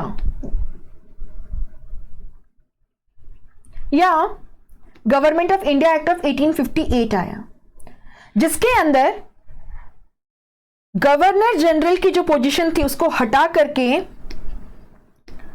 viceroy की पोजीशन जो है उसे क्रिएट किया गया, और ये वाइसरॉय ब्रिटिश क्राउन का डायरेक्ट रिप्रेजेंटेटिव होता था इंडिया के अंदर। सेकेंडली, एक secretary of state of India की पोजीशन को क्रिएट किया गया और ये ब्रिटिश कैबिनेट का मेंबर होता था, ब्रिटिश पार्लियामेंट को रिस्पॉन्सिबल होता था। लंदन के अंदर इंडिया के जो मैटर्स हैं उनको सुपरवाइज करने का काम जो है वो secretary of state of India या सॉसी करेगा, ये कहा गया। और इसको एक काउंसिल प्रोवाइड की गई जिसे इंडियन काउंसिल कहते हैं। इसलिए आप देखोगे 1861 Indian council act, 1892 Indian council act, ये आपको थोड़ा सा ध्यान रखना है। यहां पे एक बुक है माझा प्रवास बाय विष्णु भट्ट गोडसे, इसको भी थोड़ा ध्यान में रखिएगा क्योंकि इस बुक में बेसिकली हमें एक आइडिया मिलता है कि 1857 का जो रिवोल्ट है इट वाज नॉट स्पॉन्टेनियस, ये वेल प्लान्ड था। खुडा अपराइजिंग बहुत इंपॉर्टेंट है, न्यूली ये केस स्टडी एनसीईआरटी में इंक्लूड की गई थी और काफी न्यूज में भी रहती है। कहा जाता है 1857 के रिवोल्ट से पहले 1857 की स्केल का अगर कोई अपराइजिंग या रिवोल्ट हुआ तो वो था खुडा अपराइजिंग। बेसिकली खुडा जो है ये उड़ीसा के साउथ ईस्टर्न पार्ट के अंदर एक छोटा सा किंगडम था और यहां पे 19th सेंचुरी में राजा बीर किशोर देव जो हैं वो रूल कर रहे थे। इनको मजबूरी में मराठास जो हैं उनको काफी सारी अपनी टेरिटरी और जगन्नाथ टेम्पल का जो एडमिनिस्ट्रेशन है वो देना पड़ा था। इनके जो बेटे थे मुकुंद देव सेकंड वो इसको एक्सेप्ट करने को तैयार नहीं थे। So what he did, he joined hands with the British first during the second Anglo Maratha war. Britishers ने प्रॉमिस किया था कि हम आपको जगन्नाथ टेम्पल का एडमिनिस्ट्रेशन और अपनी टेरिटरी का जो हिस्सा है वो देंगे वापस। But then once the war ended the British retracted, they refuse to give the territory और the control of the temple to the Khurda ruler Mukund Dev second. So Mukund Dev second ने क्या किया, इसने मराठा से हाथ मिला लिया थर्ड एंग्लो मराठा वॉर 1817-1818 के दौरान, और यहां पे डील हुई थी कि अब ये एरिया इसको मिल जाएगा। बट ब्रिटिशर्स ने इसका जो रिवोल्ट है इसको ब्रूटली सप्रेस कर दिया और इसको भेज दिया गया पुरी में, यहीं पे इसका रेजिडेंस जो है वो फिक्स कर दिया। अब यहां पे एक ऑपरेसिव रूल की शुरुआत हुई उड़ीसा के खुडा के अंदर। सबसे ज्यादा अफेक्टेड में पायक्स भी थे। अब ये पायक्स कौन थे, ये टर्म्स आपको याद रखना है। उड़ीसा की आर्मी के अंदर जो फुट सोल्जर्स होते थे एंड ये आपके पेजेंट मिलिशिया थे, यानी नॉर्मल डेज में ये अपनी खेती का काम करते थे और जब जरूरत पड़ती थी आर्मी की तो ये आर्मी का हिस्सा होते थे। तो ये पेजेंट मिलिशिया थे, फुट सोल्जर्स थे उड़ीसा की आर्मी में, और ये जो स्टेट को सर्विसेज देते थे इनके बदले में इनको हेरिडिटरी लैंड दिया जाता था जो नो रेंट, निःशुल्क था। बट खुडा स्टेट का जब इंडिपेंडेंट एग्जिस्टेंस खत्म हुआ तो इनका सर्वाइवल भी एक बहुत बड़ा क्वेश्चन मार्क लग गया इसके ऊपर भी। इसके अलावा आप यहां पे क्या देखोगे, आप देखोगे कि जगबंधु विद्याधर है ना, जिनको है ना जगबंधु विद्याधर या जिनको हम जिनको हम बक्सी जगबंधु कहते हैं, जो बेसिकली डिपोज्ड किंग मुकुंद देव जो है उनके हेरिडिटरी मिलिट्री कमांडर थे। इन्होंने सोचा कि अब टाइम आ गया है, we have to revolt against the British. ऊपर से आप देखिए कि काफी सारे और भी ग्रीवांसेस थे, जैसे कि इंट्रोडक्शन ऑफ सिक्का या रुपी, insistence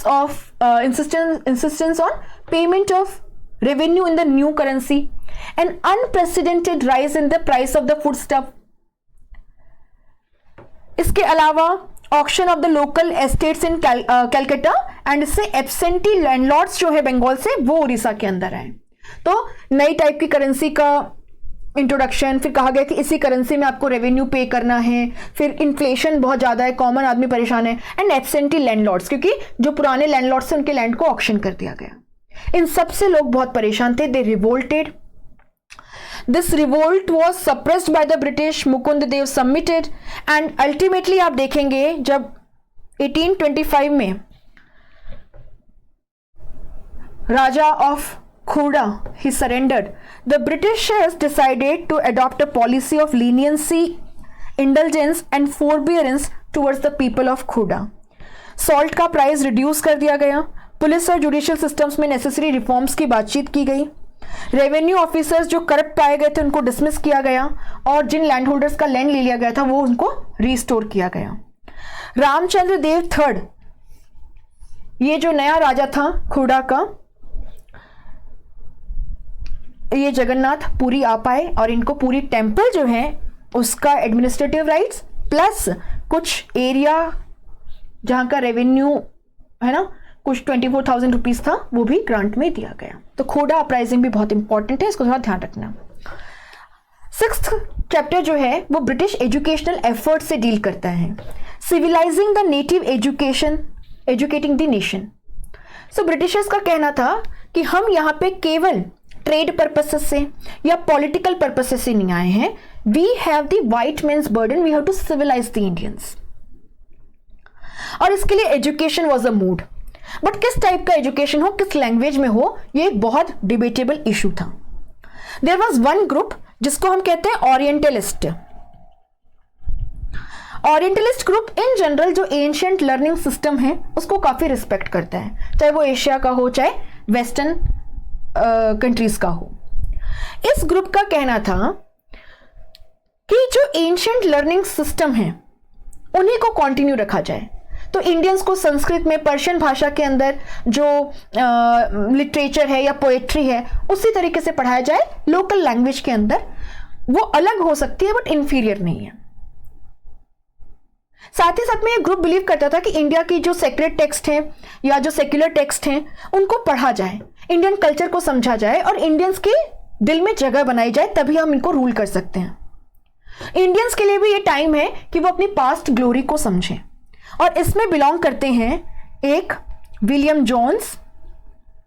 विलियम जोन्स बेसिकली 1783 में भारत आए थे जब इनको सुप्रीम कोर्ट, जिसको 1773 के रेगुलेटिंग एक्ट के बाद एस्टेब्लिश किया गया था, वहां पे एक जूनियर जज के रूप में अपॉइंट किया गया था। He had deep interest in Indian text, तो इन्होंने यहाँ पे संस्कृत सीखी, पर्शियन इनको आती थी, फिर ये इंडियन जो सेक्युलर सेक्रेट टेक्स्ट है इनको पढ़ने लगे। और इनके साथ साथ में नथेनियल हलहद और एक थे हेनरी थॉमस कोलब्रुक, ये जुड़ गए इस काम के अंदर कि इंडियन जो टेक्स्ट हैं उनको पढ़ा जाए, अंडरस्टैंड किया जाए, ट्रांसलेट किया जाए इंग्लिश में और ज़्यादा से ज़्यादा लोगों तक इंडियन जो एंशिएंट नॉलेज है, इंडिया का जो कल्चर है, इंडिया का जो बिलीफ सिस्टम है उसको पहुंचाया जाए। और इसी पर्पस से इन्होंने एशियाटिक सोसाइटी ऑफ बंगाल को एस्टेब्लिश किया और एक जर्नल को स्टार्ट किया, एशियाटिक रिसर्चर्स। तो ये आपके लिए इंपॉर्टेंट है। सो विलियम जोन्स हैं, हेनरी थॉमस कोलब्रुक हैं, नथेनियल हलहद हैं, दे आर ओरिएंटलिस्ट, जो ये traditional education system in vernacular language को सपोर्ट करेंगे। अब इन लोगों से इंस्पायर होकर आप क्या देखोगे, कुछ लोग थे जिन्होंने कहा एजुकेशन सिस्टम में जो कंटिन्यूटी है वो मेंटेन करनी चाहिए जैसा चला आ रहा है। और इसमें वॉरेन हेस्टिंग्स जो फर्स्ट गवर्नर जनरल थे वो भी आते हैं। He was also an orientalist. इन्होंने 1781 में कलकत्ता में एक मदरसा जो है उसको एस्टेब्लिश किया to promote the study of Arabic, Persian and Islamic law. इन्हीं के टाइम पे 1791 में बनारस में हिंदू कॉलेज शुरू करी जोनाथन डंकन ने, to promote the study of ancient Sanskrit text. तो एक ग्रुप ये था। दूसरा ग्रुप था जिसके अंदर James mill and Thomas Babington Macaulay आते हैं, टीबी मैकॉले एंड जेम्स मिल। इनका कहना था कि जो ट्रेडिशनल लर्निंग है इंडिया की या ईस्ट की, वो बहुत ही इंफीरियर क्वालिटी की है। It is full of errors, it is unscientific, the literature is non serious and light hearted. तो एजुकेशन सिस्टम का पर्पस ये नहीं हो कि हम इंडियंस को खुश करना चाहें या उनके दिल में जगह बनाना चाहें। एजुकेशन सिस्टम जो है वो प्रैक्टिकल होना चाहिए। और इनका कहना था इसीलिए हमें वेस्टर्न एजुकेशन सिस्टम को यहां इंट्रोड्यूस करना चाहिए और जो मॉडर्न सब्जेक्ट्स हैं, साइंस, ज्योमेट्री, मैथमेटिक्स, ये इनको पढ़ाने चाहिए। इनको इंग्लिश लैंग्वेज में पढ़ाया जाना चाहिए ताकि ये जो रिच इंग्लिश लिटरेचर है उसको एक्सेस कर पाएं, हम कितने सुपीरियर हैं इनसे उसको समझ पाएं, नया टेस्ट डेवलप करें। और अगर ये नया टेस्ट डेवलप करेंगे हमारे कल्चर की तरफ, हमारे लिए मार्केट क्रिएट होगा। अगर इनको इंग्लिश आएगी तो ये हमें एडमिनिस्ट्रेशन में असिस्ट कर पाएंगे।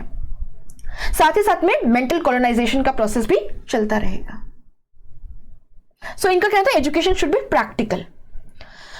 इसीलिए आप देखिए इंग्लिश एजुकेशन एक्ट 1835 जब आया, लॉर्ड मैकॉले के मिनट के बाद में उसमें डिसाइड किया गया कि 1813 के चार्टर ने जो कहा था कि हम सालाना 1 लाख रुपीस खर्च करेंगे ऑन एजुकेशन, वो मॉडर्न या वेस्टर्न एजुकेशन जो है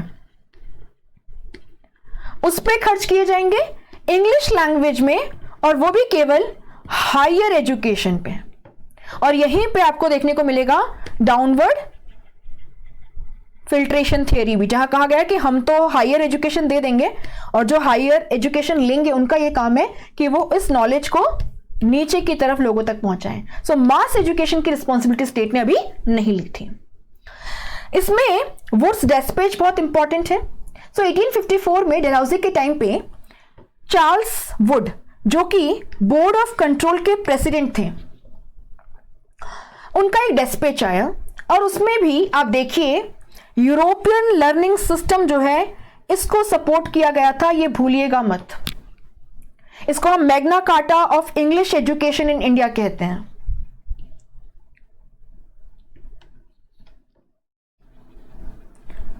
Magna carta of English education in India. So it also supported European learning, but इसने डाउनवर्ड फिल्ट्रेशन थियरी को क्रिटिसाइज कहा स्टेट को रिस्पॉन्सिबिलिटी लेनी होगी मास एजुकेशन की, फीमेल एजुकेशन को सपोर्ट किया, टीचर ट्रेनिंग कोर्सेज को सपोर्ट किया, यूनिवर्सिटी एजुकेशन की प्रमोशन की बातचीत करी, ग्रांट्स की बातचीत करी। ये आपको पॉइंट ध्यान में रखने हैं। अब there was a third group. इनका कहना था कि एजुकेशन प्रैक्टिकल हो ये सही नहीं है, एजुकेशन मोरालिटी डेवलप करे ये इंपॉर्टेंट है, और ये केवल क्रिश्चियन एजुकेशन के वाया हो सकता है। और ये थे आपके सिरमपुर मिशन से जुड़े हुए स्कॉटिश मिशनरी विलियम कैरी। इसको ध्यान रखना, विलियम कैरी स्कॉटिश मिशनरी है जो क्रिश्चियन एजुकेशन को प्रमोट करना चाहता था। ये क्रिश्चियन एजुकेशन ट्रेडिशनल लर्निंग के भी अगेंस्ट था, और जो एंग्लिसिस्ट हैं जो वेस्टर्न लर्निंग को प्रमोट करना चाहते उसके भी अगेंस्ट थे। ये रिलीजियस क्रिश्चियन एजुकेशन प्रोवाइड करने की बात कर रहे थे। सिरमपुर मिशन को एस्टेब्लिश किसने किया था? डेनिश ईस्ट इंडिया कंपनी ने। अब देखो ट्रेडिशनली हमारे यहाँ पाठशालाज होती थी, गुरु होते थे, बच्चे होते थे, कोई फिक्स बिल्डिंग नहीं होती थी, टाइम टेबल नहीं होता था, ओरल लर्निंग को ज्यादा सपोर्ट किया जाता था वर्नाक्युलर लैंग्वेज के अंदर, और एजुकेशन काफी फ्लेक्सिबल था। जब हार्वेस्टिंग सीजन होता था तो क्या होता था कि आपकी स्कूल्स जो हैं उन्हें बंद कर दिया जाता था, तो किसानों के बच्चे भी पढ़ पाते थे। 1830s में ब्रिटिशर्स ने इंडिया का जो एजुकेशन सिस्टम है उसको समझने के लिए विलियम एडम जो एक स्कॉटिश मिशनरी थे, इनको भेजा था बंगाल एंड बिहार का टूर करने के लिए। इन्होंने कहा कि there are over 1 lakh pathshalas in Bengal and Bihar. हर स्कूल में तकरीबन 20 बच्चे यानी 20 लाख बच्चों को यहाँ एजुकेशन मिल रहे हैं। बट ब्रिटिशर्स ने जो अपना एजुकेशन सिस्टम यहाँ पे इंप्लीमेंट किया आगे चल के, वो काफी स्ट्रिक्ट था, वहां पे डिसिप्लिन पे बहुत फोकस था, फ्लेक्सिबिलिटी बिल्कुल नहीं थी, रिजिडिटी थी, एंड इसीलिए काफी सारे बच्चे एजुकेशन से बाहर हो गए क्योंकि they could not afford the fees, and secondly flexibility नहीं है तो किसान के बच्चे तो बिल्कुल नहीं पढ़ सकते हैं. So mass education was neglected by the British in the early part of the 19th century. अब एजुकेशन कैसा हो इसको लेके नेशनलिस्ट व्यू पॉइंट भी है. तो यहाँ पे हम अरबिंदो घोष, महात्मा गांधी, रविंद्रनाथ टैगोर जो हैं उनके व्यू पॉइंट्स को देखते हैं. और ये पॉइंट बहुत इंपॉर्टेंट है क्योंकि शांति निकेतन को पिछले साल यूनेस्को वर्ल्ड हेरिटेज लिस्ट में इंक्लूड किया गया इंडिया से, तो आपको इसको थोड़ा ध्यान रखना है. यहाँ पे क्या है, सर अरबिंदो घोष का कहना था एजुकेशन ऐसा हो जो नेशनलिज्म को प्रमोट करे, वो वर्नाक्युलर लैंग्वेज में दिया जाए एंड ज्यादा से ज्यादा लोगों तक पहुंचे. बट वो ये भी कहते हैं कि साथ ही साथ में जो मॉडर्न साइंटिफिक डिस्कवरीज हैं, वेस्टर्न एक्सपेरिमेंट्स हैं पॉपुलर गवर्नमेंट्स में, ये भी बच्चों को पढ़ाया जाए. साथ ही साथ में कोई यूजफुल क्राफ्ट उनको सिखाई जाए ताकि एजुकेशन के बाद में वो एम्प्लॉयबल हो. कुछ ऐसा ही रविंद्रनाथ टैगोर भी सोचते थे कि इंडियन ट्रेडिशनल लर्निंग सिस्टम के साथ साथ में साइंटिफिक एजुकेशन, वेस्टर्न लर्निंग के जो अच्छे एलिमेंट्स हैं और जो आर्ट एंड कल्चर हैं उसमें भी स्टूडेंट्स को ट्रेन किया जाए. But Rabindranath Tagore narrow nationalism को प्रमोट नहीं करेंगे, वो इंटरनेशनलिस्ट हैं. ये बात आपको यहां ध्यान रखनी होगी. अगर हम गांधी की बात करें तो उनका कहना था एजुकेशन जो है वो ऐसा होना चाहिए जो आप में एक सेंस ऑफ डिग्निटी, एक सेल्फ रिस्पेक्ट लेके आए, आपको एम्प्लॉयबल बनाए, आपको अपनी कम्युनिटी से लिंक करें. बट वेस्टर्न एजुकेशन ने हम में एक सेंस ऑफ इंफीरियोरिटी डेवलप किया है, हमारे कल्चर के अंदर हमारा जो प्राइड था उसको डिस्ट्रॉय कर दिया है. It has casted an evil spell on us. So Gandhi was against western learning, he was against western learning. वो कहते थे जिस तरीके से ट्रेडिशनल एजुकेशन सिस्टम था वर्नाक्युलर लैंग्वेज में, उसको कंटिन्यू करना चाहिए, ज्यादा से ज्यादा लोग पढ़ पाए, कम्युनिटी ओरिएंटेड एजुकेशन हो, नई तालीम उनसे जुड़ा हुआ है, ध्यान रखना इसको, है ना. एंड बच्चों को कुछ क्राफ्ट सिखाई जाए, रीडिंग राइटिंग की जगह पे ओरल एंड जो प्रैक्टिकल नॉलेज है उस पे फोकस किया जाए. तो ये सारी बातें गांधी करते थे. वो कहते थे लिटरेसी एंड एजुकेशन दो डिफरेंट चीजें हैं. वेस्टर्न लर्निंग रोट लर्निंग को प्रमोट करता है. टैगोर का क्या कहना था, टैगोर कहते हैं कि जो ट्रेडिशनल लर्निंग सिस्टम है उसके अपने कुछ बैकड्रॉप्स हैं. जो वेस्टर्न लर्निंग सिस्टम है वो बहुत रिजिड है, रेस्ट्रिक्टेड है, एंड इतना ज्यादा डिसिप्लिन पे फोकस किया जाता है कि बच्चे की जो क्यूरियोसिटी, उसका जो इमेजिनेशन है उसको किल कर दिया जाता है. तो उन्होंने एक शांति निकेतन, है ना, एबोर्ड ऑफ पीस, इस इंस्टीट्यूशन को एस्टेब्लिश किया 1901 में बंगाल के अंदर. और यहां पे उन्होंने कहा nature is the best teacher. Self learning को प्रमोट करते हैं, बच्चा नेचुरल एनवायरनमेंट में सीखे, वो ट्रेडिशनल स्क्रिप्चर्स को भी पढ़े, वो वेस्टर्न लर्निंग जो है उसमें भी जो मॉडर्न साइंटिफिक डेवलपमेंट, मैथमेटिक्स में डेवलपमेंट हो रहा है उसको भी जाने, और जो आर्ट है, कल्चर है, उसको भी सीखें. तो टैगोर का जो व्यू पॉइंट है एजुकेशन को लेकर के, वो वेस्टर्न लर्निंग सिस्टम को क्रिटिसाइज करता है बट गांधी की तरह नहीं करता है. ये डिफरेंस जो है महात्मा गांधी और टैगोर के बीच में वेस्टर्न लर्निंग को लेकर के, इसको आपको ध्यान रखना है. 7th चैप्टर आपका सोशल रिफॉर्म से जुड़ा हुआ है. अब इसमें सोशल रिफॉर्म्स में तीन चार चीजों की बात हुई है. एक विडोज की कंडीशन की, दूसरा इन जनरल गर्ल्स का एजुकेशन जो है उसको लेकर के बातचीत है, और एक सोशल एंड कास्ट रिफॉर्म जो है उसको लेकर यहां पे बातचीत की गई है. अब वैसे तो ये आप बहुत अच्छे से डिटेल में अपने स्पेक्ट्रम में पढ़ते हैं, लेकिन कुछ की पॉइंट्स है जिनको आप देख सकते हैं. जैसे कि आपका जो ब्रह्म सभा है ना, आगे चल के जो ब्रह्म समाज बना उसको राजा राममोहन रॉय जो है उन्होंने एस्टेब्लिश करा. ये आपकी वेस्टर्न लर्निंग के सपोर्ट में थे, हिंदू रिलीजन को रिफॉर्म करने की बात करते थे, जैसे कि यहाँ पे मोनोथिज्म की बात करते थे, आइडोलेट्री या मूर्ति पूजा ना हो, जो प्रीस्टली क्लास का डोमिनेशन है या रिचुअल्स का डोमिनेशन है उसके अगेंस्ट थे. उपनिषद को सपोर्ट करते थे. वुमेन को लेकर इनका कहना था कि there should be equality between men and women. Women को ज्यादा फ्रीडम दिया जाना चाहिए, उनको लैंड राइट्स होने चाहिए, प्रॉपर्टी में शेयर होना चाहिए, पर्दा प्रथा के अगेंस्ट थे. विडोज की अगर हम बातचीत करें तो उनका कहना था कि जो विडोज हैं उनको जो सती परफॉर्म करनी पड़ती है, it is against our scriptures. It is against our scriptures, और इनके एफर्ट्स का ही रिजल्ट था कि 1829 में सती एबॉलिशन एक्ट को बंगाल में इंट्रोड्यूस किया गया लॉर्ड बेंटिक के द्वारा। ईश्वर चंद्र विद्यासागर का जो एफर्ट रहा गर्ल्स के एजुकेशन के प्रमोशन में एंड साथ ही साथ में विडो रीमैरिज को लेके, क्योंकि इनके एफर्ट्स के वजह विडो रीमैरिज एक्ट ऑफ 1856 पास हुआ। आपके जो तेलुगु स्पीकिंग एरियाज हैं इनके अंदर मद्रास प्रेसिडेंसी में वीर सलिंगम पंतल्लू जो हैं उन्होंने विडो रीमैरिज के लिए एसोसिएशन शुरू किया। ये बहुत इंपॉर्टेंट है, इसको आपको ध्यान रखना है। इसी तरीके से स्वामी दयानंद सरस्वती जी जिन्होंने आर्य समाज को एस्टेब्लिश किया था 1875 के अंदर, पहले बॉम्बे हेडक्वार्टर से बाद में लाहौर बने, इन्होंने भी विडो रीमैरिज को सपोर्ट किया। तो ब्रह्म समाज है, वीर सलिंगम पंतुल्लू का जो ऑर्गेनाइजेशन है, ईश्वर चंद्र विद्यासागर है, आर्य समाज है, ये सब विडो रीमैरिज को सपोर्ट कर रहे थे। अगर हम गर्ल्स के एजुकेशन की बात करें तो इसमें ज्योतिराव फुले और उनकी जो वाइफ है सावित्रीबाई फुले, उन्होंने जिस तरीके से first school by Indians for the girls education को शुरू किया पुणे में, ये रिमार्केबल है। आर्य समाज ने भी पंजाब वाले एरिया में फीमेल स्कूल्स को शुरू किया, वरना इससे पहले फीमेल्स के जो स्कूल होती थी वो क्रिश्चियन मिशनरीज ने शुरू करी थी। अब इंडियंस जो है वो भी गर्ल्स के एजुकेशन को प्रमोट कर रहे हैं। इसके अलावा जो बेगम्स ऑफ भोपाल हैं उन्होंने अलीगढ़ में प्राइमरी गर्ल्स स्कूल को खोला। बेगम रोकैया शेखावत हुसैन जो है उन्होंने पटना एंड कलकत्ता में मुस्लिम गर्ल्स के लिए एजुकेशन को प्रमोट किया। साथ ही में मुमताज अली जो है उन्होंने कुरान जो है उसको री इंटरप्रेट किया और कहा कि कुरान भी मुस्लिम वुमेन के एजुकेशन को सपोर्ट करती है। अब देखोगे आप 1880s तक women had started entering the universities also. Tarabai Shinde, अब वुमेन खुद के लिए लिखने लगी अपने खुद के सपोर्ट में। तो ताराबाई शिंदे एक हाउसवाइफ थी पुणे से जिन्होंने खुद को सेल्फ एजुकेट किया घर पे, और उन्होंने स्त्री पुरुष तुलना करके एक बुक लिखी है जिसमें उन्होंने जो सोशल डिफरेंसेस है between men and women and the dominance of main in the society उसको क्रिटिसाइज किया है। Again very important. इसके अलावा पंडिता रमाबाई हैं जिनको उनकी संस्कृत के नॉलेज की वजह से पंडिता की उपाधि मिली। इन्होंने अपर कास्ट हिंदू वुमेन जो है उनकी जो मिजरेबल सिचुएशन है उसकी बातचीत करी। पूना में इन्होंने एक शेल्टर हाउस खोला फॉर विडोज जहां पे उनको ट्रेनिंग दी जाती थी सेल्फ सफिशिएंसी के अंदर, ताकि वो इकोनॉमिकली सेल्फ सफिशिएंट हो जाए, या जिन वुमेन को घर से निकाल दिया था समाज एक्सेप्ट नहीं करता था उनको यहां पे शेल्टर प्रोवाइड किया गया।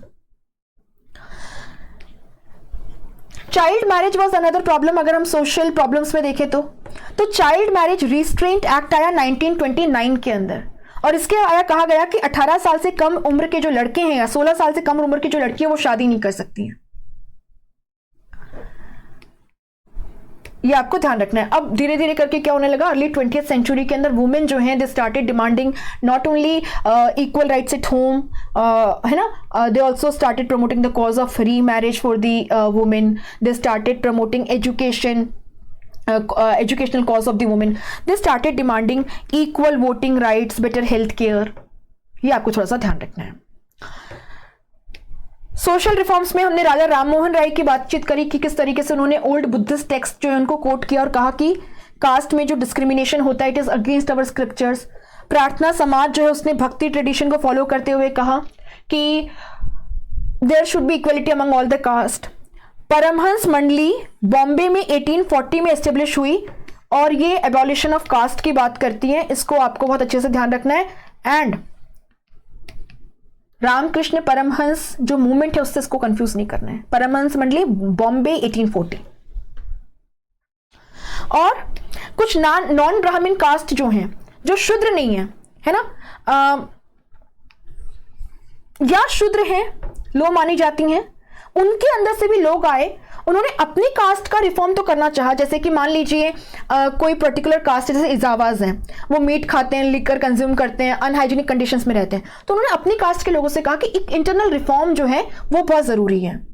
बल्कि साथ ही साथ में इन्होंने एक और बात कही, और वो क्या थी, वो ये थी, इन्होंने कहा कि कास्ट बेस्ड डिस्क्रिमिनेशन सही नहीं है।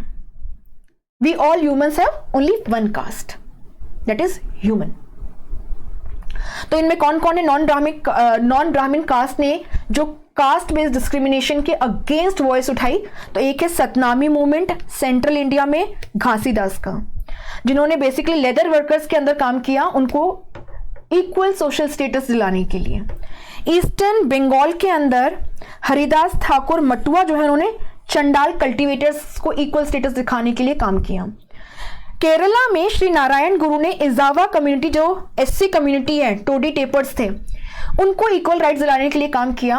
एंड इनका एक बहुत फेमस स्टेटमेंट है, ओरु जाति ओरु मातम ओरु देवम मनुष्यना, है ना, मनुष्यानु, one caste one religion one god for human kind.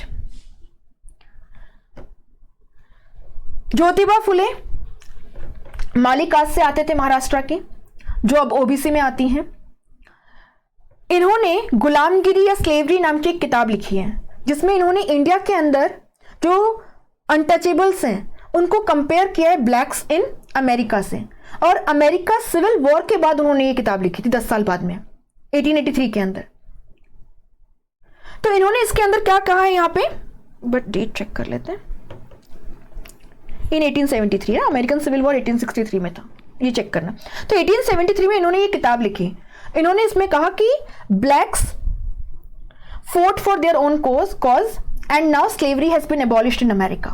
Same way में यहाँ पे जो कास्ट बेस्ड डिस्क्रिमिनेशन इंडिया में, उसको एबॉलिश किया जाना चाहिए था। उनका कहना था कि आर्यंस जो हैं दे आर फॉरेनर्स, एंड जो आपके शूद्रास और अति शूद्रास हैं, लेबरिंग कास्ट और जो अनटचेबल्स हैं, they are the one who are the real owners of all the property.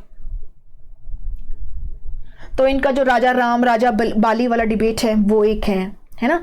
So Raja Ram Aryans के हैं, बाली यहाँ पे जो सुशूद्रास अति शूद्रास हैं उनके हैं, किस तरीके से आउटसाइडर्स ने आके यहाँ पे प्रॉपर्टी पे कब्जा उठा लिया, ये सारी इनकी बातें हैं जो आपको ध्यान रखनी है। आगे चल के डॉक्टर बी आर अम्बेडकर और ईवी रामास्वामी नायकर, पेरियार भी इनसे काफ़ी इन्फ्लुएंस हुए।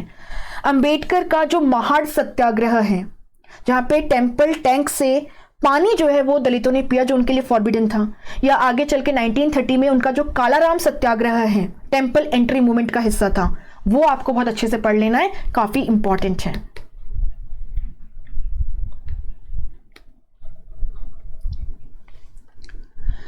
इसके अलावा और आप यहाँ पे क्या देखेंगे, नॉन ब्राह्मण मूवमेंट्स के अंदर तो ईवी रामास्वामी नायकर, पेरियार, इन्होंने संस्कृत स्क्रिप्चर्स को बहुत अच्छे से पढ़ा था।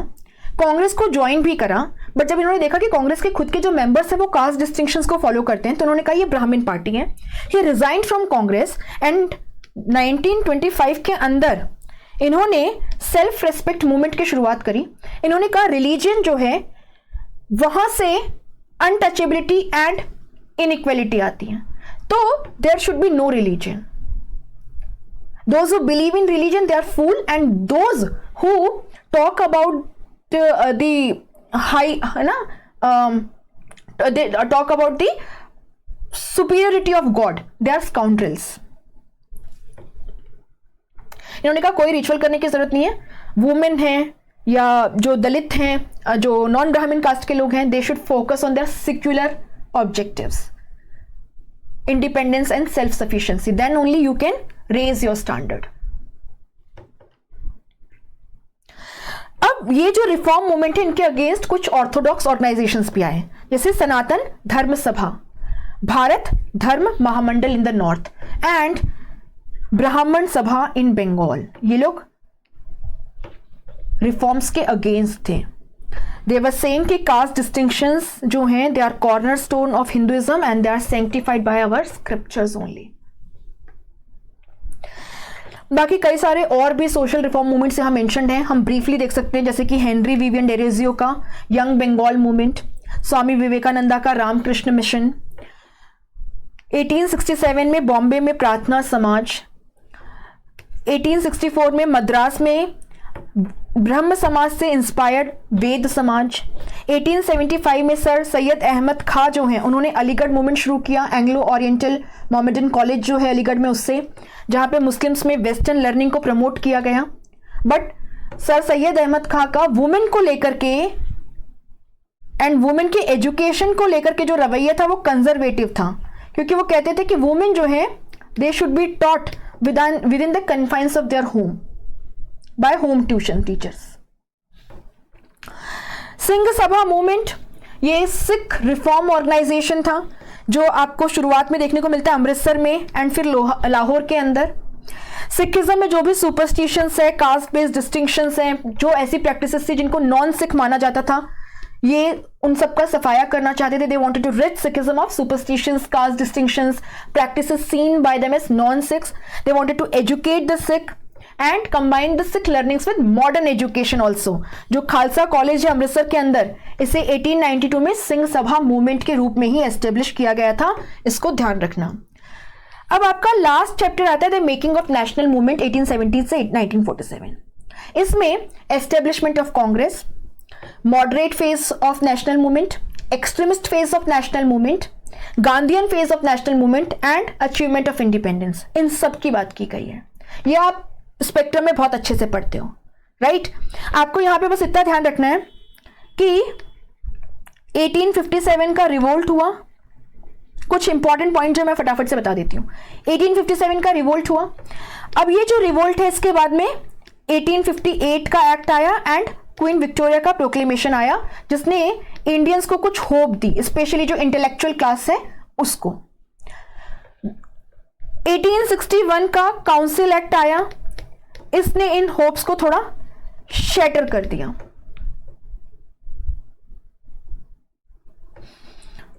यहां पे लेजिस्लेचर्स के अंदर जो रिप्रेजेंटेशन की बात हुई थी, पावर की बात हुई थी, पार्टिसिपेशन की बात हुई थी, वो कुछ भी नहीं दिया गया था सही सेंस में। इसके बाद में दो कंपटीशन को ओपन कर दिया गया। लिटन के पीरियड को आप देखिए, लॉर्ड लिटन का अगर हम टाइम पीरियड देखें 1876 से 1880 वाला, तो इसके अंदर वो आर्म्स एक्ट लेके आए, वर्नाक्यूलर प्रेस एक्ट लेके आए, सिविल सर्विसेज में एंट्री की जो एज है उसको उन्होंने रिड्यूस कर दिया, मैक्सिमम एज को 19 कर दिया। बिजनेसेस जो है उनके ऊपर एक्स्ट्रा ड्यूटी इंपोज की गई। बिजनेस क्लास को नुकसान हो रहा है, इंटेलेक्चुअल क्लास जो पढ़ी लिखी सिविल सर्विसेज में जाने जाती है उसको नुकसान हो रहा है। आप कोई रियल पार्टिसिपेशन का मौका इंडियंस को नहीं दे रहे हो एग्जीक्यूटिव में या लेजिस्लेचर के अंदर। ऊपर से आपका रेशियल एटीट्यूड, फैमिन हो रहा है, आप दिल्ली दरबार ऑर्गेनाइज कर रहे हो, arms act, vernacular press act, Indians were fed up of this. इसके अलावा अगर हम बातचीत करें यहां पे, तो आप देखिए 1880 से 1884 में रिपन का पीरियड है, और इस रिपन के पीरियड के अंदर दो बहुत सारी अच्छी चीजें हुई। जो इल्बर्ट बिल कंट्रोवर्सी हुई, उससे इंडियंस को समझ आ गया कि दो हम इक्वली क्वालिफाइड हैं, ब्रिटिशर्स जो हैं ये कभी भी इंडियंस को एक इक्वल रेस के रूप में नहीं देखना चाहते। क्योंकि दरअसल क्या था, इंडियन जजेस यूरोपियन जो अक्यूज्ड हैं उनके ट्रायल्स को प्रिसाइड नहीं कर पाते थे। अगर आप इक्वली क्वालिफाइड हैं तो आपको ये राइट होना चाहिए, जस्ट लाइक यूरोपियन जजेस जैसे इंडियन अक्यूज जो हैं उनके ट्रायल को प्रिसाइड करते थे। तो सीपी इल्बर्ट जो लॉर्ड रिपन के लॉ मिनिस्टर थे, उन्होंने एक बिल इंट्रोड्यूस किया and it sought to introduce equality between the Indian जजेस एंड द यूरोपियन जजेस। बट ये यूरोपियंस को जमा नहीं, इस बिल को वापस लेना पड़ा। मॉडिफाइड बिल जो है उसमें कहा गया कि जब भी कोई इंडियन जज किसी यूरोपियन अक्यूज का केस प्रिसाइड करेगा तो एक जूरी होगी 12 लोगों की, जिसमें से 7 यूरोपियंस होंगे, और जूरी मेजोरिटी बेसिस पे डिसीजन लेती थी, तो फिर इंडियन जजेस को कहां इक्वल राइट मिले। तो इंडियंस को ये जो पूरा सब कुछ डेवलपमेंट हुआ 1858 के एक्ट में, सॉसी का पोजीशन क्रिएट करना जो वहां बैठा हुआ होगा और इंडिया के बिहाफ पे डिसीजन लेगा लंदन से, या 1861 के एक्ट में कोई इफेक्टिव पार्टिसिपेशन, रिप्रेजेंटेशन या पावर की जो डिमांड है उसको एक्सेप्ट नहीं करना लेजिस्लेचर या एग्जीक्यूटिव में, या लॉर्ड लिटन की जो पॉलिसीज हैं, या इल्बर्ट बिल कंट्रोवर्सी है। इसके बाद समझ आ गया कि अब एक प्लेटफॉर्म बनाना होगा, और एक सेंट्रल प्लेटफॉर्म से इंडियंस के जो ग्रीवांसेस हैं उनको ब्रिटिशर्स के सामने रखना होगा। एंड यहां बर्थ हुआ एओ ह्यूम की डायरेक्शंस में इंडियन नेशनल कांग्रेस का।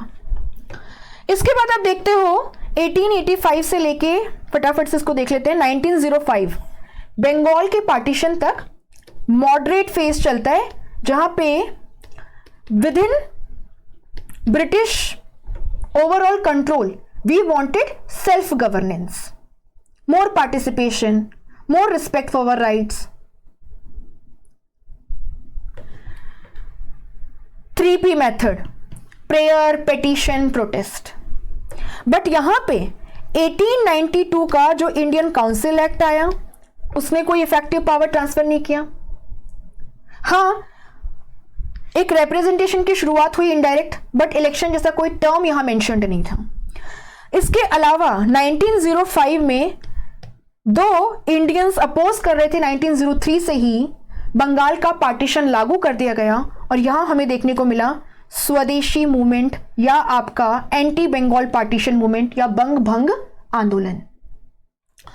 जो टर्म आपको यहां पे ध्यान रखना है वो क्या है कि स्वदेशी मूवमेंट जो है वो बंगाल में स्ट्रॉन्गेस्ट था, बट इसका जो इंपैक्ट है वो देश भर में हर जगह देखने को मिला एंड आंध्रा में इसको वंदे मातरम मूवमेंट का नाम दिया गया।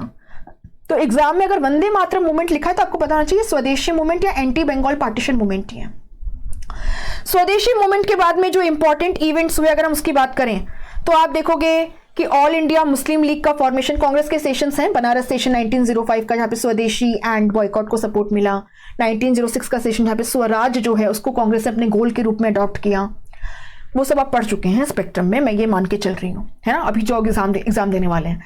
ऑल इंडिया मुस्लिम लीग का फॉर्मेशन हुआ ढाका में 1906 में, और आपको जो पॉइंट याद रखना है वो ये है कि it had supported the partition of Bengal, it had demanded separate electorate and ये 1909 के गवर्नमेंट ऑफ इंडिया एक्ट या मॉर्ले मिंटो एक्ट के अंदर एक्सेप्ट कर लिया था ब्रिटिशर्स ने।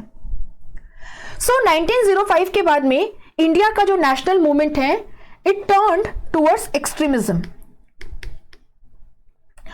और आप देखोगे 1914 तक एक्सट्रीमिस्ट फेज रहता है। यहां पे हमें काफी सारी रिवोल्यूशनरी एक्टिविटीज भी देखने को मिलेंगी। अब एक ऐसा दौर शुरू हो गया था जहां पे सेल्फ रिलायंस पे फोकस किया जा रहा था, कंप्लीट इंडिपेंडेंस की बात कर रहे थे लाल बाल पाल, आम जनता की कैपेसिटी को ट्रस्ट कर रहे थे, ये सारा दौर। लेकिन then it fizzled out under the British pressure and फिर आपका फर्स्ट वर्ल्ड वॉर जो है वो शुरू हो गया।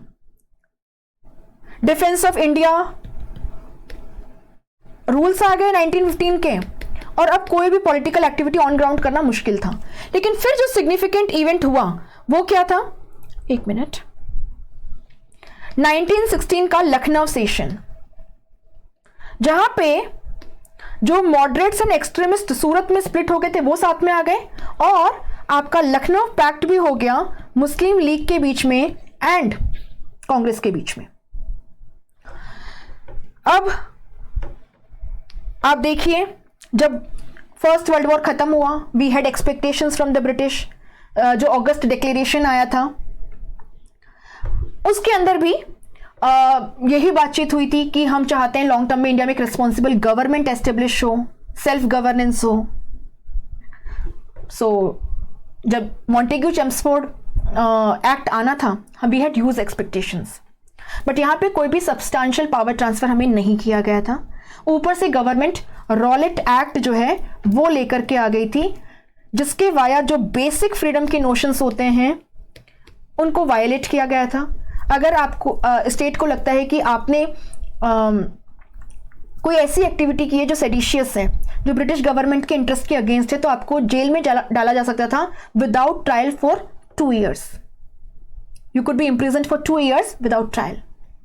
सो गांधी जी ने इसके अगेंस्ट रॉलेट सत्याग्रह जो है वो लेके आए, वो अप्रैल के अंदर, अप्रैल 6 से 18 तक ये चला।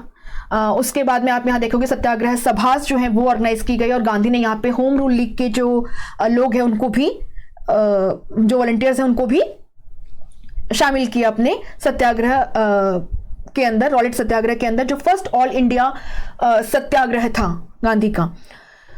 इस बीच में गांधी की जो अराइवल है 1915 के अंदर, किस तरीके से चंपारण सत्याग्रह में वो सक्सेसफुल रहे 3 काठिया सिस्टम के अगेंस्ट, जिसने बाद में जिसमें आगे चल के आपके इंडिगो कल्टीवेशन को खत्म करने में एक रोल प्ले किया, या गांधी का जो अहमदाबाद मिल स्ट्राइक में रोल रहा, या खेड़ा सत्याग्रह के अंदर उनका जो रोल रहा, वो सब आपने पढ़ा है, आपको ध्यान रखना है इन सबको, राइट। वो सारी बातें हैं, तो ठीक है। एंड आप देखेंगे इसके बाद में आपका जलियांवाला बाग मैसेकर होता है 13 अप्रैल 1919 को, और इसके बाद में ब्रिटिशर्स को अपोज करते हुए रविंद्रनाथ टैगोर जो है उन्होंने अपने नाइटहुड की जो उपाधि है, जो टाइटल है जो ब्रिटिशर्स देते थे पर्सनल या प्रोफेशनल अचीवमेंट की वजह से, उसको रिटर्न कर दिया था। और आप देखेंगे कि आगे चल के गांधी ने भी सत्याग्रह जो है, रॉलेट सत्याग्रह, इसको वापस लिया क्योंकि सिचुएशन काफ़ी वॉलेटाइल हो गई थी। एंड तो करीबन 12 दिन चलाई है, फिर वापस ले लिया गया।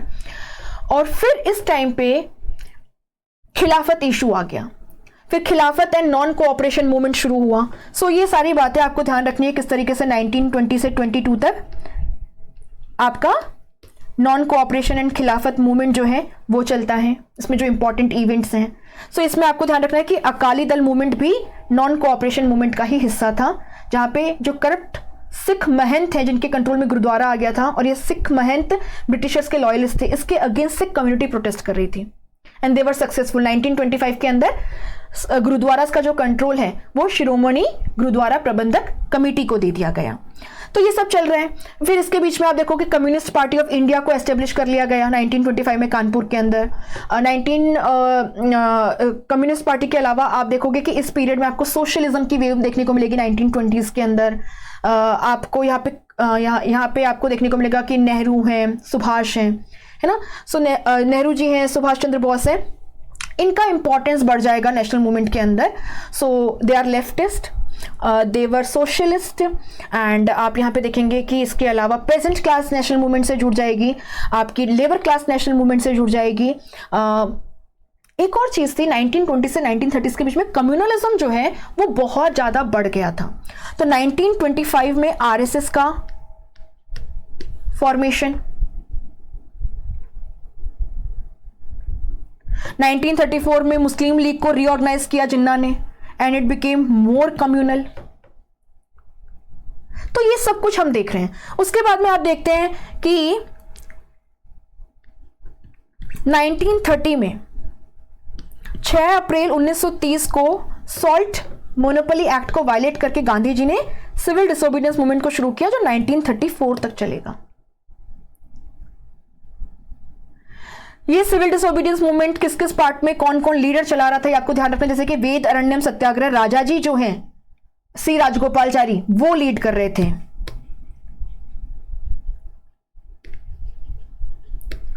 तो इसको थोड़ा आपको ध्यान रखना है।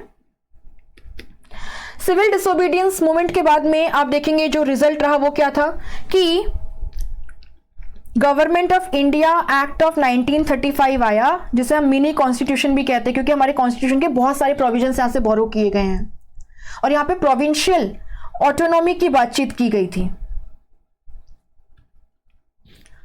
एक चीज जो आपको ध्यान रखनी है वो ये है कि गांधी जी शुरुआत में सॉल्ट सत्याग्रह में वुमेन के पार्टिसिपेशन के अगेंस्ट थे। सरोजनी नायडू को उनको परसुएट करना पड़ा था कि वुमेन इस मूवमेंट को ज्वाइन करिए। बहुत इंपॉर्टेंट पॉइंट है, यहां से क्वेश्चन फॉर्म हो सकता है ना, क्वेश्चन का स्टेटमेंट। तो ये सब कुछ चल रहा है। 1935 आया, फिर 1937 के इलेक्शंस हुए, उनमें कांग्रेस ने बहुत अच्छा परफॉर्म किया। Out of 11 provinces British India में 7 जो है वो कांग्रेस जीती थी। बट मुस्लिम लीग को यहां लगा कि भाई हम यहाँ पे हमेशा सेकंड रोल ही प्ले करते रहेंगे।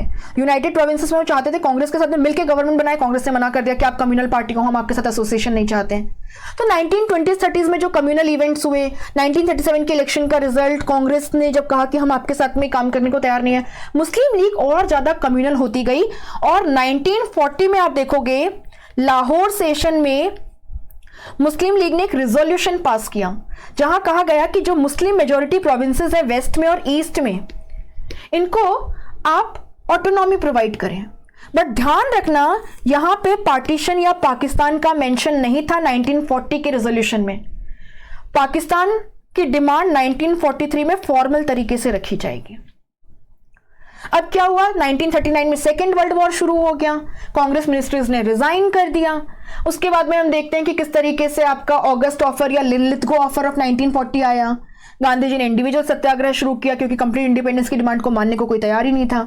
फिर उसके बाद में क्रिप्स मिशन आया, वो भी फेल कर गया। तो गांधी जी ने 8 अगस्त 1942 को आपका अगस्त क्रांति या क्विट इंडिया मूवमेंट, जिसमें डू और डाई का स्लोगन दिया, उसको शुरू किया। एंड ये मूवमेंट चला। फाइनली 1945 में जब वॉर खत्म हुआ, उसके बाद में हम देखते हैं नेगोशिएशंस शुरू हुए। बट अब पार्टीशन बहुत क्लियर हो गया था कि पार्टीशन होना ही है। कैबिनेट मिशन आया था 1946 के अंदर।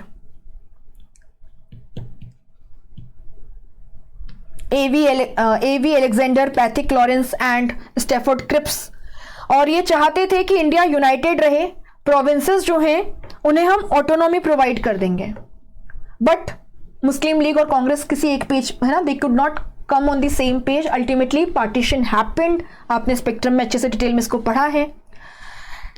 काफी कम्युनल राइट्स भी हुए पार्टीशन के अंदर। यहां जो चीज आपको ध्यान रखनी है वो ये है कि खान अब्दुल गफर खान जो पश्तून लीडर थे नॉर्थ वेस्टर्न फ्रंटियर प्रोविंस से, जिनको फ्रंटियर गांधी भी कहा जाता है, जिन्होंने खुदाई खिदमतगार या रेड शर्ट्स करके एक ऑर्गेनाइजेशन बनाया था और पश्तून भाषा में एक मैगजीन पुख्तो शुरू की थी, वो इसके अगेंस्ट थे and he criticised Congress for agreeing on the defection. In fact आप देखोगे कि नॉर्थ वेस्टर्न फ्रंटियर प्रोविंसेस के अंदर जब प्लेबिसाइट हुआ कि इंडिया ज्वाइन करना या पाकिस्तान, तो खुदाई खिदमतगार ने उसको बॉयकॉट किया था। So that's all from my side. Thank you so much. काफी लंबा लेक्चर हो गया बट हमने कॉम्प्रिहेंसिवली मॉडर्न हिस्ट्री को यहाँ पे क्विकली रिवाइज कर लिया है। Do let me know in the comment section आपको वीडियो कैसा लगा। Thank you.